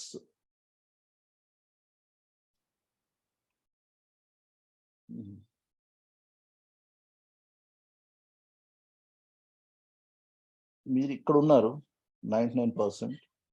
When you are saying that 99% you are covering your right area, and loss అనేది మీరు ఈ మిడిల్లో ఉంటే మీ portfolio loss అనేది it's left zone, negative zone. ఇందా మీకు అన్నం చూసారా, 1,00,000 మందిలో ప్రైమ్ మినిస్టర్ అయ్యే ఛాన్స్ అంటే పాజిటివ్ రైట్ సైడ్, మర్డర్ అయ్యే chance is very extreme amount of negative. So మీరు ఇక్కడి నుంచి లాస్ తగ్గడం అనేది లాస్, మీ పోర్ట్ఫోలియో లెఫ్ట్ సైడ్కి వెళ్ళేదంతా లాస్ ఇది. సో ఇక్కడ మీకు కట్టిన వాల్యూ 9,32,000. సో ఎప్పుడైతే ఇక్కడ 9,32,000 కట్టారో ఇక్కడి నుంచి ఇక్కడికి వస్తే కనుక మీ ప్రాబిలిటీ తగ్గాలి, ఎందుకంటే 99% నుంచి ఇటువైపు వస్తున్నారు, ప్రాబిలిటీ తగ్గాలి అండ్ ఆటోమేటిక్గా ఈ ఫిగర్ కూడా తగ్గాలి, రైట్? సో ఈ 9,32,000 ఇటు నుంచి వెళ్ళే కొద్దీ ఈ ఏరియా అంతా రిప్రజెంట్స్ మోర్ లాసెస్. అంటే ఇక్కడ ఎక్స్ట్రీమ్ కేస్ మొత్తం పోర్ట్ఫోలియోస్ అరామ్ అయిపోవచ్చు, దట్స్ అన్ ఎక్స్ట్రీమ్ కేస్ కదా, విచ్ విల్ బి లైక్ 0.0001 అని. అప్పుడు 99.999% chance that your maximum loss will be entire portfolio అన్నాం అనుకోండి, అది మ్యాక్సిమం లాసే కదా. అప్పుడు మీకు క్లారిటీ వస్తుందా? Because it can go beyond that, right? So అందుకని ఇక్కడి నుంచి ఇటువైపు వెళ్ళిపోతున్నారంటే it's 1% chance that your minimum ఇది, ఎందుకంటే మినిమం 932. ఇక్కడి నుంచి వెళ్తే ఇంకా లాస్ పెరుగుతుంది లెఫ్ట్ సైడ్కి, అందుకని 1% that it will be your minimum, but ఇటువైపు వెళ్ళేసరికి ఇంకా లాస్ పెరుగుతుంది. ఓకే, సో అదొక ఇంటర్ప్రిటేషన్, రైట్? డన్. సో ఇంతకీ ఫార్ములా మీకు గుర్తు వస్తే నెక్స్ట్ సమ్ మీరు ట్రై చేయొచ్చు. ఎక్సెప్ట్ దట్ ఏం చేస్తారంటే consider A portfolio consisting of 2 crore investment in XYZ అన్నాడు and 2 crore investment in ABC అన్నాడు. The daily standard deviation of both the shares is 1% and the coefficient of correlation between them is 0.3. You are required to determine the 10-day 99% value at risk for the portfolio. First thing is పోర్ట్ఫోలియోలో రెండు ఉన్నాయి కదా, XYZ ఉంది, ABC ఉంది. రెండు కలిపితే portfolio value ఎంత ఉంది? 4 crores కదా. అండ్ స్టాండర్డ్ డీవియేషన్ రెండింటికి ఎంత ఇచ్చాడు? 1%. సో ఇది ఆల్రెడీ మీకు తెలిసిన పార్ట్, ఇది నాకు మీరు చెప్పండి. Standard deviation of ABC 1%, standard deviation of XYZ 1%, investment in ABC 2 crores, 2 crores కదా అన్నాడు, and investment in XYZ 2 crores అన్నప్పుడు స్టాండర్డ్ డీవియేషన్ ఆఫ్ పోర్ట్ఫోలియో ఎంత? ఎలా కడతాం?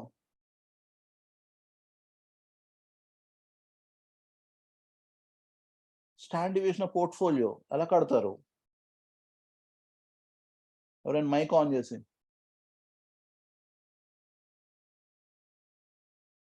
దుర్మార్గులారా. Total portfolio is 4 crores. 4 crores లో ఇది 50% ఉన్నట్టు వెయిట్, ఇది 50% ఉన్నట్టు. సో ఇది వెయిట్ ఆఫ్ XYZ, ఇది weight of ABC. So obviously మీ చిన్నప్పుడు formula portfolio management sigma x² WX² plus sigma y² WY² plus 2R sigma x sigma y WX WY. Correlation ఇచ్చి ఉంటాడు, correlation between them is 0.3. So R XYZ and ABC is 0.3. So just substitute it. Sigma x² అంటే 1² into 0.5² plus 1² into 0.5² plus 2 into 0.3 into 1 into 1 into 0.5 into 0.5. దీని route. So యాక్చువల్గా easy అయిపోతుంది. 0.25 plus 0.25 plus 2 into 0.3 is 0.6 ఇది 0.6 into 0.25 is 0.15 ఇది so 0.65 route ఏమో అంటే ఎంత వచ్చింది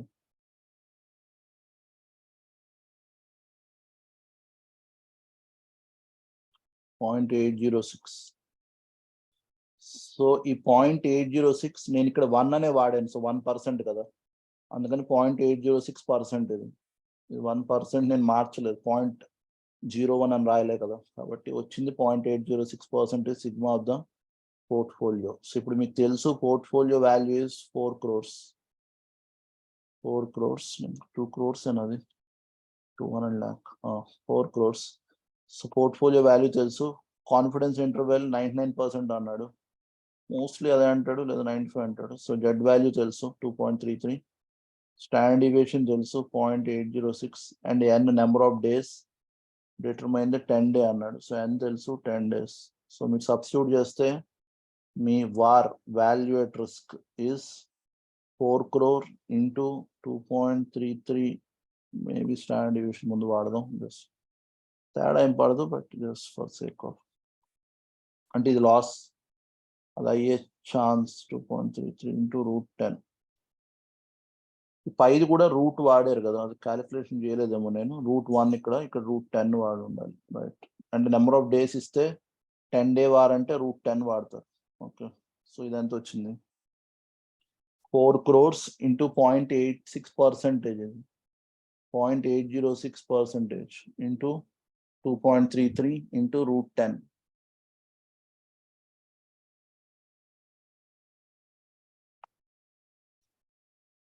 అర్జునుడు జమ్మి చెట్టు మీద అస్త్రాలు దాచేసినట్టు మీరు క్యాలిక్యులేటర్లను దాచేసింటారు లేదా 2375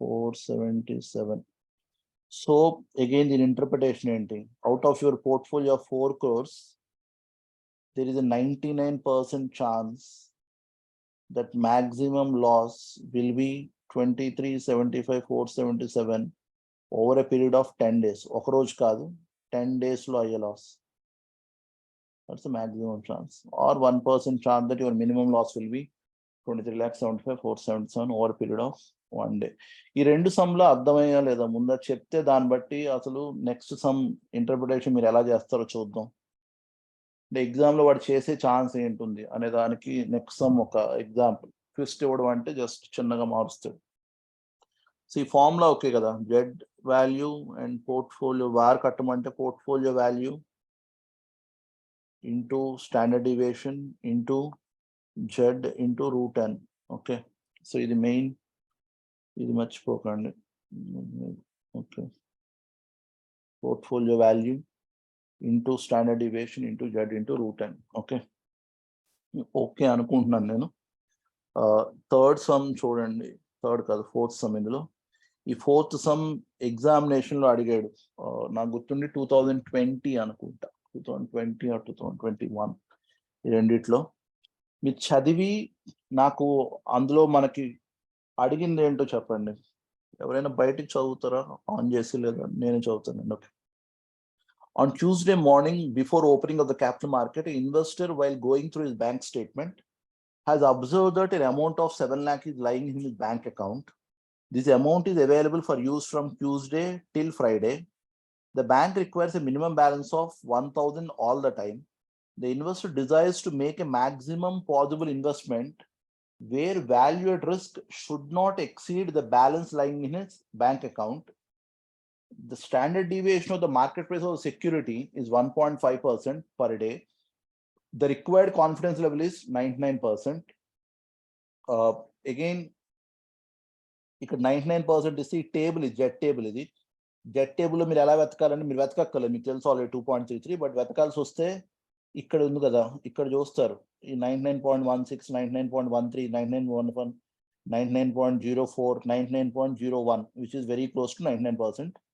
2.3 plus 0.03 2.33 బట్ ఇది ఆల్రెడీ మీకు తెలుసు దాని గురించి కాదు ఇప్పుడు ఫస్ట్ థింగ్ సమ్లో ఏం అడిగాడు చెప్పండి సమ్లో ఎక్కడైనా వార్ ఇచ్చేసాడా అలా చెప్పగలరా సమ్లో ఎక్కడైనా చదివితే మీకు వార్ ఇచ్చేసాడు అనిపించిందా మామూలుగా ఇది మీరు వార్ కట్టాలి కదా, ఇక్కడ వార్ ఇచ్చేసాడని అనిపించిందా మీకు చదివితే?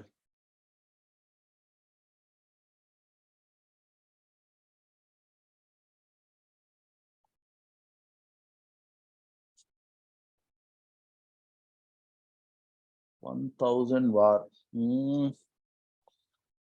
నేను మీకు కథ సరిగ్గా చెప్పలేదు అయితే. First thing is 7 lakh war.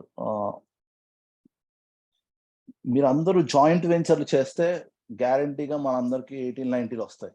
Okay, ఎందుకంటే సగం ఆన్సర్ ఒకళ్ళు, సగం ఆన్సర్ ఇంకోటి చెప్పారు, రెండు కలపాలి. ఓకే, ఇలా ఆలోచించండి. ఫస్ట్ అంతా ఉట్నే కబుర్లు చెప్పాడు అంతే కదా. On Tuesday morning an investor while going through his bank statement observed 7 lakhs ఉన్నాయి అన్నాడు. సో బ్యాంక్ అకౌంట్ లో 7 lakhs ఉన్నాయి. ఓకే, బ్యాంక్ మినిమం బ్యాలెన్స్ ఎంత మెయింటైన్ చేయాలని చెప్తున్నాడు? 1000. అంటే ఆ 1000 అయితే మీరు వాడలేరు కదా. సో మాక్సిమం ఎంత వాడగలరు? 6,99,000 వాడుకోగలరు. The investor desired to make a maximum possible investment where value at risk should not exceed the balance lying in his bank account. So value at risk should not exceed. Value at risk అంటే loss కదా. Loss ఎంతకన్నా దాటకూడదు. మీ bank balance మీకు ఎంతైతే available ఉందో అంతకన్నా దాటకూడదు. ఎంత available ఉంది? 7 lakh లేదు, ఎందుకంటే 7 lakh లో 1,000 మినిమం మెయింటైన్ చేయాలి. So me value at risk is వాడి ఉద్దేశంలో 6,99,000, ఎందుకంటే ఆ 1,000 మీ బ్యాంక్ లోంచి తగ్గిపోకూడదు కదా. సో అందుకని వాడి ఇంటర్ప్రిటేషన్ లో ఇండైరెక్ట్ గా వాల్యూ అట్ రిస్క్ ఎంత ఇచ్చాడంటే 6,99,000 ఇచ్చాడు. ముందు ఇది అర్థమైందా? ఇది అర్థమైతే we're almost done. Okay, so ఇది ఓకే కదా కాన్సెప్ట్. సో 6,99,000 లాస్ అవ్వచ్చు. ఇప్పుడు మీరు మిగతావి చూడండి. వారు ఇచ్చేసాడు 6,99,000, మీకు వారికి ఫార్ములా తెలుసు. అంటే 6,99,000 is equal to me formula is portfolio value into standard deviation into Z value into √n. So 6,99,000 okay. Portfolio value నాకు ఎక్కడ కనిపించలేదు, చూద్దాం. స్టాండర్డ్ డివియేషన్ ఇచ్చాడు. The standard deviation of market price securities 1.5%. So 1.5%. Z value 99 అన్నాడు కాబట్టి 2.33. Days మీకు indirect గా చెప్పాడు. This amount is available for use from Tuesday till Friday. So Tuesday, Wednesday, Thursday, Friday. So 4 days కదా. So √4 ఇది equal to ఎంత అవ్వాలి? 6,99,000. అంటే ఇప్పుడు నాకు తెలియని ఒకే ఒక పదార్థం ఏంటి? Portfolio value. ఇండైరెక్ట్ గా అదే అడిగాడు చూడండి. Should not exceed. ఓకే, ఇక్కడ desire to, so right, the investor desires to make a maximum possible investment where value should not exceed the balance in the, you are required to determine the maximum possible investment. So మీరు ఎంత investment చేయగలరు? ఎందుకు? Examples మీ bank account లో 10 లక్షలు ఉంది అనుకోండి, మీరు 10 లక్షలు రిస్క్ తీసుకోగలరు అనుకుందాం. అప్పుడు ఆబ్వియస్లీ ఇంకా ఎక్కువ ఇన్వెస్ట్ చేయగలరు కదా. సో మీకున్న లిమిటేషన్ ఏంటంటే 6,99,000 కన్నా ఎక్కువ లాస్ బేర్ చేయలేరు. సో అలాంటప్పుడు ఇప్పుడున్న స్టాండర్డ్ డివియేషన్ కి ఇప్పుడున్న జెడ్ వాల్యూకి ఎంత రిస్క్ తీసుకోగలరు, ఆర్ ఎంత మ్యాక్సిమం ఇన్వెస్ట్ చేయగలరు? ఓకే, సో ఎంత మ్యాక్సిమం ఇన్వెస్ట్ చేయగలరు అంటే మీ పోర్ట్ఫోలియో వాల్యూ అది. So portfolio value equal to ఆ 6,99,000 డివైడెడ్ బై ఆ 2.33 to 1.5%, ఆ √4 2 కాబట్టి ఇంటూ 2. మీకు ఎంత వస్తుంది అంత? 1 crore ఎగ్జాక్ట్ అది. So 1 crore. సో ఇది మీ ఆన్సర్. ఓకే, ఇది ఒక పక్కన పెట్టండి. ఇప్పుడు ఎగ్జామ్ దాకా ఐ మీన్ మీ ప్రాక్టీస్ మాన్యువల్లో ఆర్టీపీలు లేకపోతే మీ టెక్స్ట్ బుక్ అన్ని తీస్తే ఉన్న సమ్లు ఈ 3. ఆర్టీపీ ఆర్ ఎంటీపీలో ఒక 4వ సమ్ ఇచ్చాడు. ఓకే, అది మీ ఇంటర్ప్రిటేషన్ కి ఎగ్జాక్ట్ వచ్చింది. Okay fine. ఆ 4వ సమ్ మీరు చదివి మన నార్మల్ డిస్ట్రిబ్యూషన్ టేబుల్ గుర్తు తెచ్చుకుని ఏం అడిగాడో చెప్పండి నాకు. క్వశ్చన్ నెంబర్ 1 ఇది. ఓకే, ఇది ఎంటీపీలో ఇచ్చాడు. నాకు అనిపించింది నార్మల్ డిస్ట్రిబ్యూషన్ అర్థమైపోతే ఇది అర్థమైపోతుందని. సో ఒకసారి మీరు నాకు చెప్పండి ఏం అడిగాడు. ABC is considering a project X అన్నాడు. Okay, which is normally distributed and has a mean return of 2. ఓ పని చేయండి, నేను ఏదో మీకు నార్మల్ డిస్ట్రిబ్యూషన్ ఎక్స్ప్లెయిన్ చేసే ప్రయత్నం చేశాను కదా యాక్చువల్గా. సో ఇది నార్మల్ డిస్ట్రిబ్యూషన్ అనుకుంటే మీరు చెప్పండి, ఒకవేళ మీన్ ఇచ్చాడు అనుకుందాం, మీన్ ఎక్కడ ఉండాలి? ఈ ఫిగర్ లో ఎక్కడ కనిపించాలి మీన్? మీన్ ఇచ్చాడు అనుకుంది, ఇచ్చాడా లేదు ఇక్కడ? Which has a mean return of 2 crore. Mean ఎక్కడ ఉండాలి? మిడిల్లో, సెంటర్లో ఉండాలి. Right, exactly. సో ఇక్కడ మీన్ ఉండాలి ఎంత? 2 crore ఉండాలి. ఓకే, ఇప్పుడు చూడండి, with a standard deviation of 1.6 crore. And the one standard deviation is equal to 1.6 crore. Simple standard deviation is equal to 1.6 crore anna, one standard deviation 1.6 crore anna okte. So ఇది పక్కన పెట్టండి. Next, in case ABC Limited loses on any project more than 1 crore, there will be financial difficulties. Loss అనేది negative కదా, మీ mean return అంటే positive. ఇది ఇక్కడికి loss అవ్వాలంటే మీరు లెఫ్ట్ సైడ్కి వెళ్ళాలా, రైట్ సైడ్కి వెళ్ళాలా? లాస్ అవ్వాలంటే లెఫ్ట్కి వెళ్ళాలి, రైట్. మీరు ఎంతవరకు లాస్ అవ్వడానికి ఓకే అంటున్నారు? 1 crore కన్నా దాటిపోతే యూ విల్ హ్యావ్ ప్రాబ్లమ్స్ అన్నాడు కదా. సో అందుకని మీ లాస్ ఎంతవరకు బేర్ చేయగలరంటే 1 crore దాకా బేర్ చేయగలరు అనుకుందాం. ఓకే, ఇప్పుడు వాడు అడిగిన క్వశ్చన్ చూడండి. Determine the probability the company will be in financial difficulty. Determine the probability the company will be in financial difficulty అన్నప్పుడు నా మీన్ ఇది, అంటే నాకు జనరల్ గా ఉండే వాల్యూ ఇది. ఇక్కడికి వెళ్ళిపోతే నేను లాస్ అయిపోతాను. సో వాడు అడుగుతున్న ప్రాబబిలిటీ ఏ ఏరియాలో అడుగుతున్నట్టు,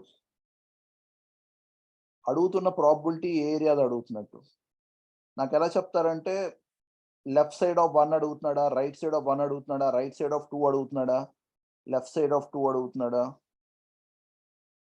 1 crore కి జెడ్ అడుగుతున్నాడు. ఎగ్జాక్ట్లీ జెడ్ ఫార్ములా అయితే okay. Interpretation X minus mu divide by standard deviation. Z is nothing but మీకు ఇందాక చెప్పినట్టు మీన్ నుంచి మీకు కావాల్సిన వాల్యూ ఎంత దూరంలో ఉంది, ఎన్ని స్టాండర్డ్ డివియేషన్ దూరంలో ఉంది. సో సింపుల్ గా ఆలోచించండి. 2 నుంచి నేను -1కి వెళ్ళాలంటే ఎంత ట్రావెల్ చేయాలి? 2 నుంచి -1కి వెళ్ళాలంటే ఎంత ట్రావెల్ చేయాలి? 2 నుంచి నెంబర్ గేమ్ లో 2 నుంచి నేను -1కి వెళ్ళాలి అంటే ఎంత డిస్టెన్స్ ట్రావెల్ చేయాలి? ఎలా కడతారు దుర్మార్గులరా? 2 నుంచి -1కి వెళ్ళాలంటే ఎంత డిస్టెన్స్ కవర్ చేయాలి in terms of integers?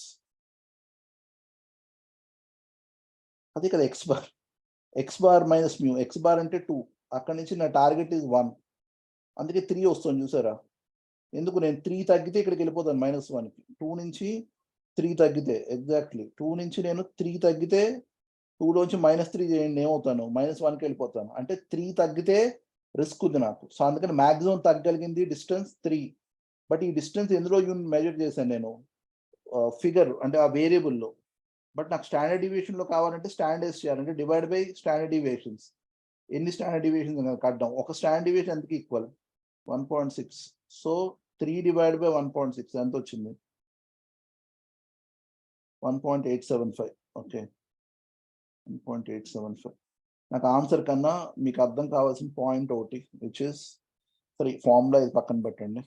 Okay, మీకు తెలుసు 1 స్టాండర్డ్ డివియేషన్ అంటే 1.6. అంటే 2 నుంచి 1.6 తగ్గాను అనుకోండి, ఎక్కడికి వెళ్తాను? 0.4కి వెళ్తాను. సో అది 1 స్టాండర్డ్ డివియేషన్ దూరంలో ఉన్నట్టు లెక్క. 0.4 అనేది నా మీన్ వాల్యూకి ఒక స్టాండర్డ్ డివియేషన్ దూరంలో ఉందని లెక్క. 2కి ప్లస్ 1.6 కలిపితే రైట్ సైడ్ 3.6. అంటే నేను 2 నుంచి 3.6కి వెళ్ళాలంటే ఒక స్టాండర్డ్ డివియేషన్ పెరగాలి. ఓకే, 2 నుంచి 0.4కి రావాలంటే ఒక స్టాండర్డ్ డివియేషన్ తగ్గాలి. బట్ నేను 2 నుంచి -1కి వెళ్ళాలి అంటే మొత్తం కవర్ చేయాల్సింది 3 కవర్ చేయాలి. ఆ 3 స్టాండర్డ్ డివియేషన్స్ లో చూస్తే ఒక స్టాండర్డ్ డివియేషన్ 1.6. కాబట్టి 1.875 స్టాండర్డ్ డివియేషన్ డిస్టెన్స్ కవర్ చేస్తే నేను -1కి వస్తాను. అంతేనా? లాజికల్ గా సరిపోతుందా? 2 crore లోంచి -1.875 స్టాండర్డ్ డివియేషన్స్ అంటే ఒక స్టాండర్డ్ డివియేషన్ 1.6. సో ఇంత డిస్టెన్స్ మైనస్ అయిపోతే నేను ఆబ్వియస్లీ -1 crore వచ్చేస్తాను. ఓకే, సో అందుకని ఈ 1.875 ఏదైతే జెడ్ వాల్యూ కట్టారో అది nothing but distance from the centre to the variable అంటే మీరు దేనికి కడదాం అనుకుంటారు దానికి, distance from the centre to the variable. Okay, అది అర్థం అవుతే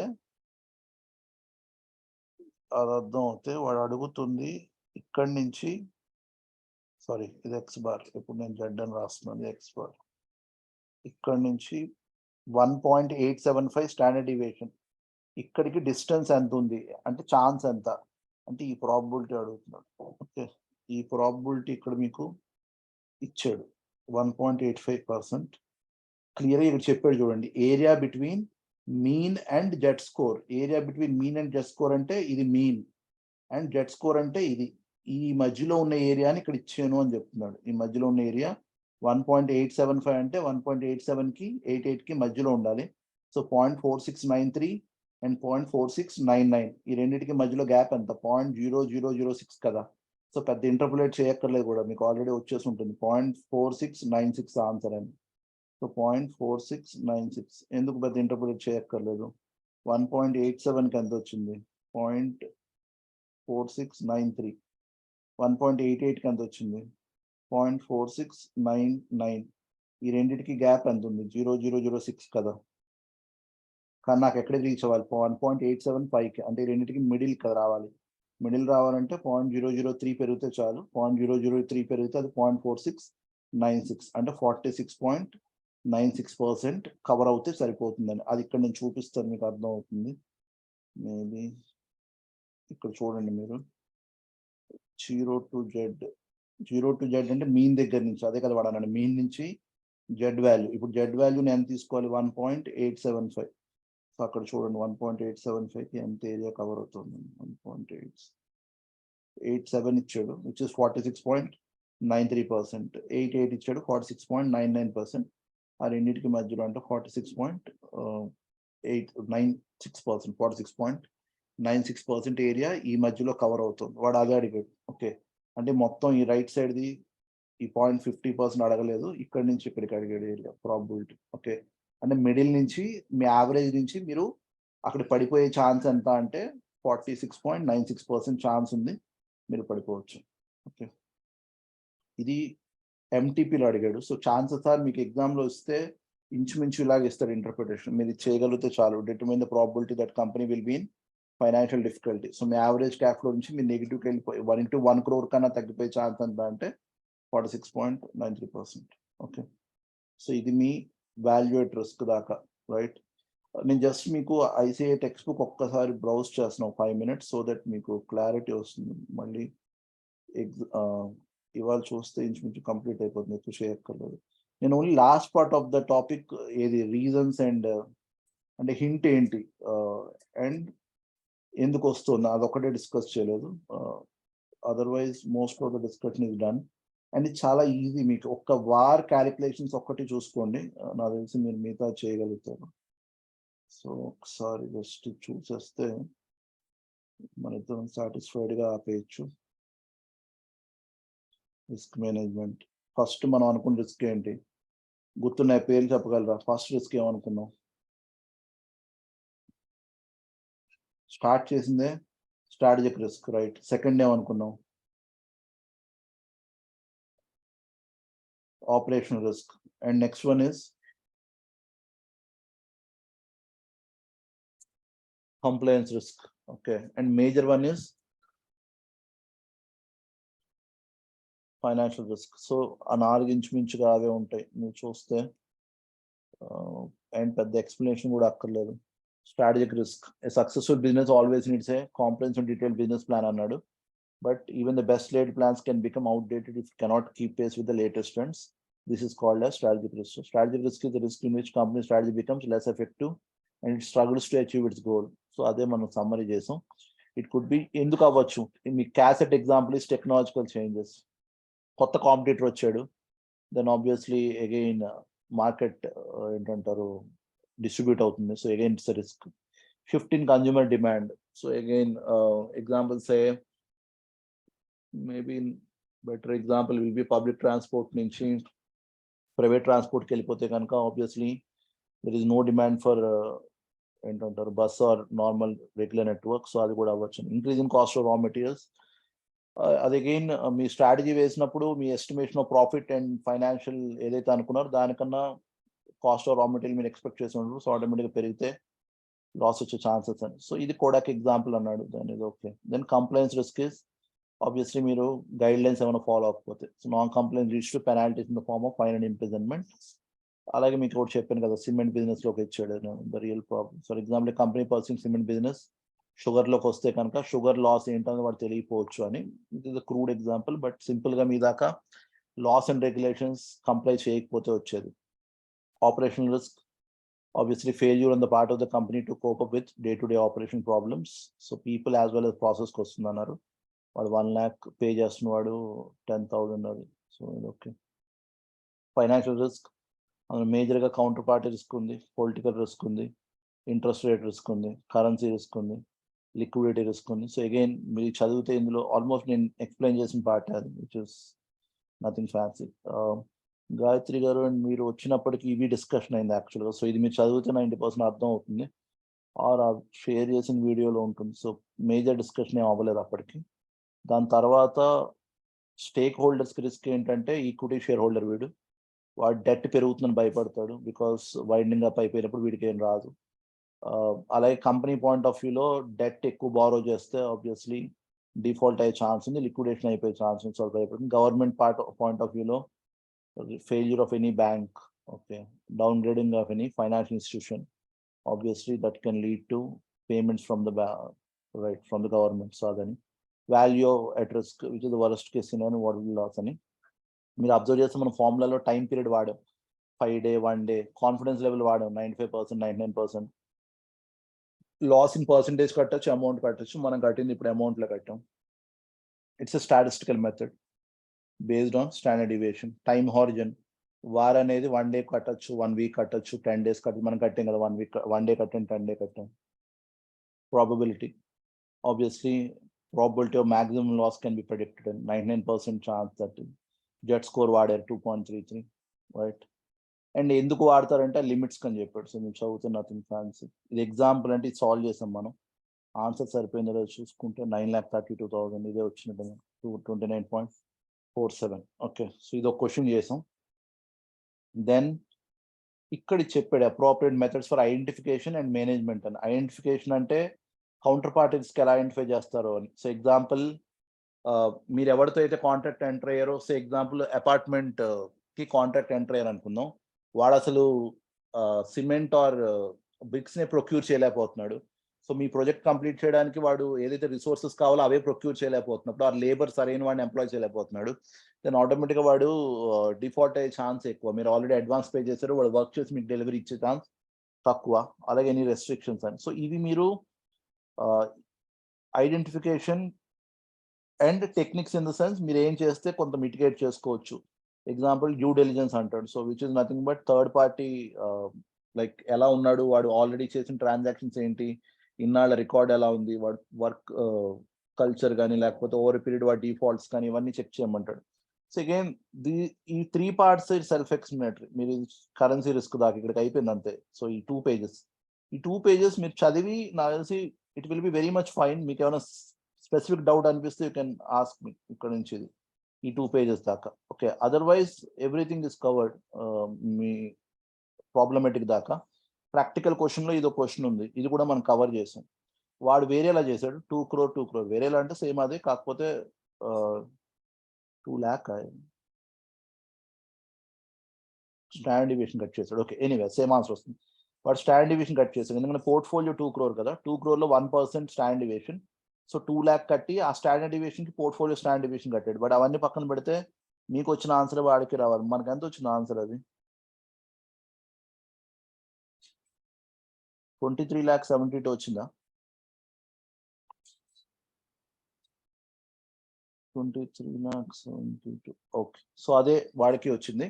వాడు అదే చేసాడు ఇంచుమించు అటు ఇటుగా, కాకపోతే అమౌంట్లో కట్టేది చేశాడు. ఓకే, మీకు ఆల్రెడీ పోర్ట్ఫోలియో మేనేజ్మెంట్లో స్టాండర్డ్ డివియేషన్ ఆఫ్ పోర్ట్ఫోలియో కట్టడం వచ్చి ఆ formula sigma X square W square sigma y square W S plus 2r sigma X, అది వాడి చేసేస్తే అయిపోయింది రెగ్యులర్ ఫార్ములా. ఓకే, అండ్ ఇంకొక సమ్ చేశారు ఆ బ్యాంక్, అది ఎగ్జామ్ సమ్మర్. సో మోస్ట్లీ ఇవి చూసుకుంటే మీరు సరిపోవాలి ఎగ్జామ్ దాకా. ఓకే, రేపు 90% సెక్యూరిటీ అనాలిసిస్ కవర్ చేద్దాం. రన్ టెస్ట్ ఒకటి, ఎక్స్పోనెన్షియల్ మూవింగ్ యావరేజ్ ఒకటి, అండ్ ఇంకొక థర్డ్ సమ్ ఉంది which is based on auto correlation. ఆ 3 sums 90% కంప్లీట్ చేద్దాం రేపు. రైట్, సో రేపు కూడా 7 o'clock కలుద్దాం. రైట్, ఇక్కడికి ఆపేస్తున్నాను నేను. మీకు ఏమైనా డౌట్స్ ఉంటే విడిగా గ్రూప్ లైన్ పెట్టండి పర్లేదు, ఆర్ విడిగా అయినా పెట్టండి పర్లేదు. రైట్, మీరు చదివే కూడా ఏమైనా డౌట్స్ వస్తాయి. అండ్ అగైన్ నా సజెషన్ ఇస్ బెటర్ కంప్లీట్ ఇవాళ ఒకసారి చదవండి, so it will be easy. ఆ సమ్స్ ఒకసారి చూడండి, మళ్ళీ డిలే చేయకుండా. ఓకే, సో ఎగ్జామ్ ముందు మళ్ళీ చదివితే సరిపోతుంది 90%. ఓకే. డన్. అండ్ మీకు ఏమన్నా పేస్ పెంచడమైనా తగ్గించమైనా కావాలంటే అది కూడా విడిగా పెట్టండి మెసేజెస్లో. ఏం అర్థం కావట్లేదనో, ఏం చెప్తున్నారా బాబు నాకు అనో, లేదా అర్థం అవుతుంది పర్లేదని, లేదా తగ్గించమనో, ఏదనిపిస్తే ఓకే కానీ done. So please share sums. Okay అండి, తప్పకుండా. ఆ మెటీరియల్కి యాక్చువల్గా ఇంకొక ఏంటంటారు, ఈ సమ్స్ కదా, దీనికి 5 ఉన్నాయి కదా, ఇంకొక 2 సమ్స్ వేరే థియరీ టాపిక్ సమ్స్ ఇవి. సో సెక్యూరిటీ అనాలిసిస్ యాడ్ చేసేసి నేను మీకు మేబీ మాక్సిమం నైట్ కానీ లేకపోతే రేపు మార్నింగ్ కానీ షేర్ చేస్తాను, లేదా ముందు ఇవి షేర్ చేసేస్తాను నేను. Okay, so fine, done. Thank you అండి. ఓకే, ఈ సమ్ నేను షేర్ చేస్తాను నేను. Right, okay, right. Thank you అండి. Good night. Okay, fine.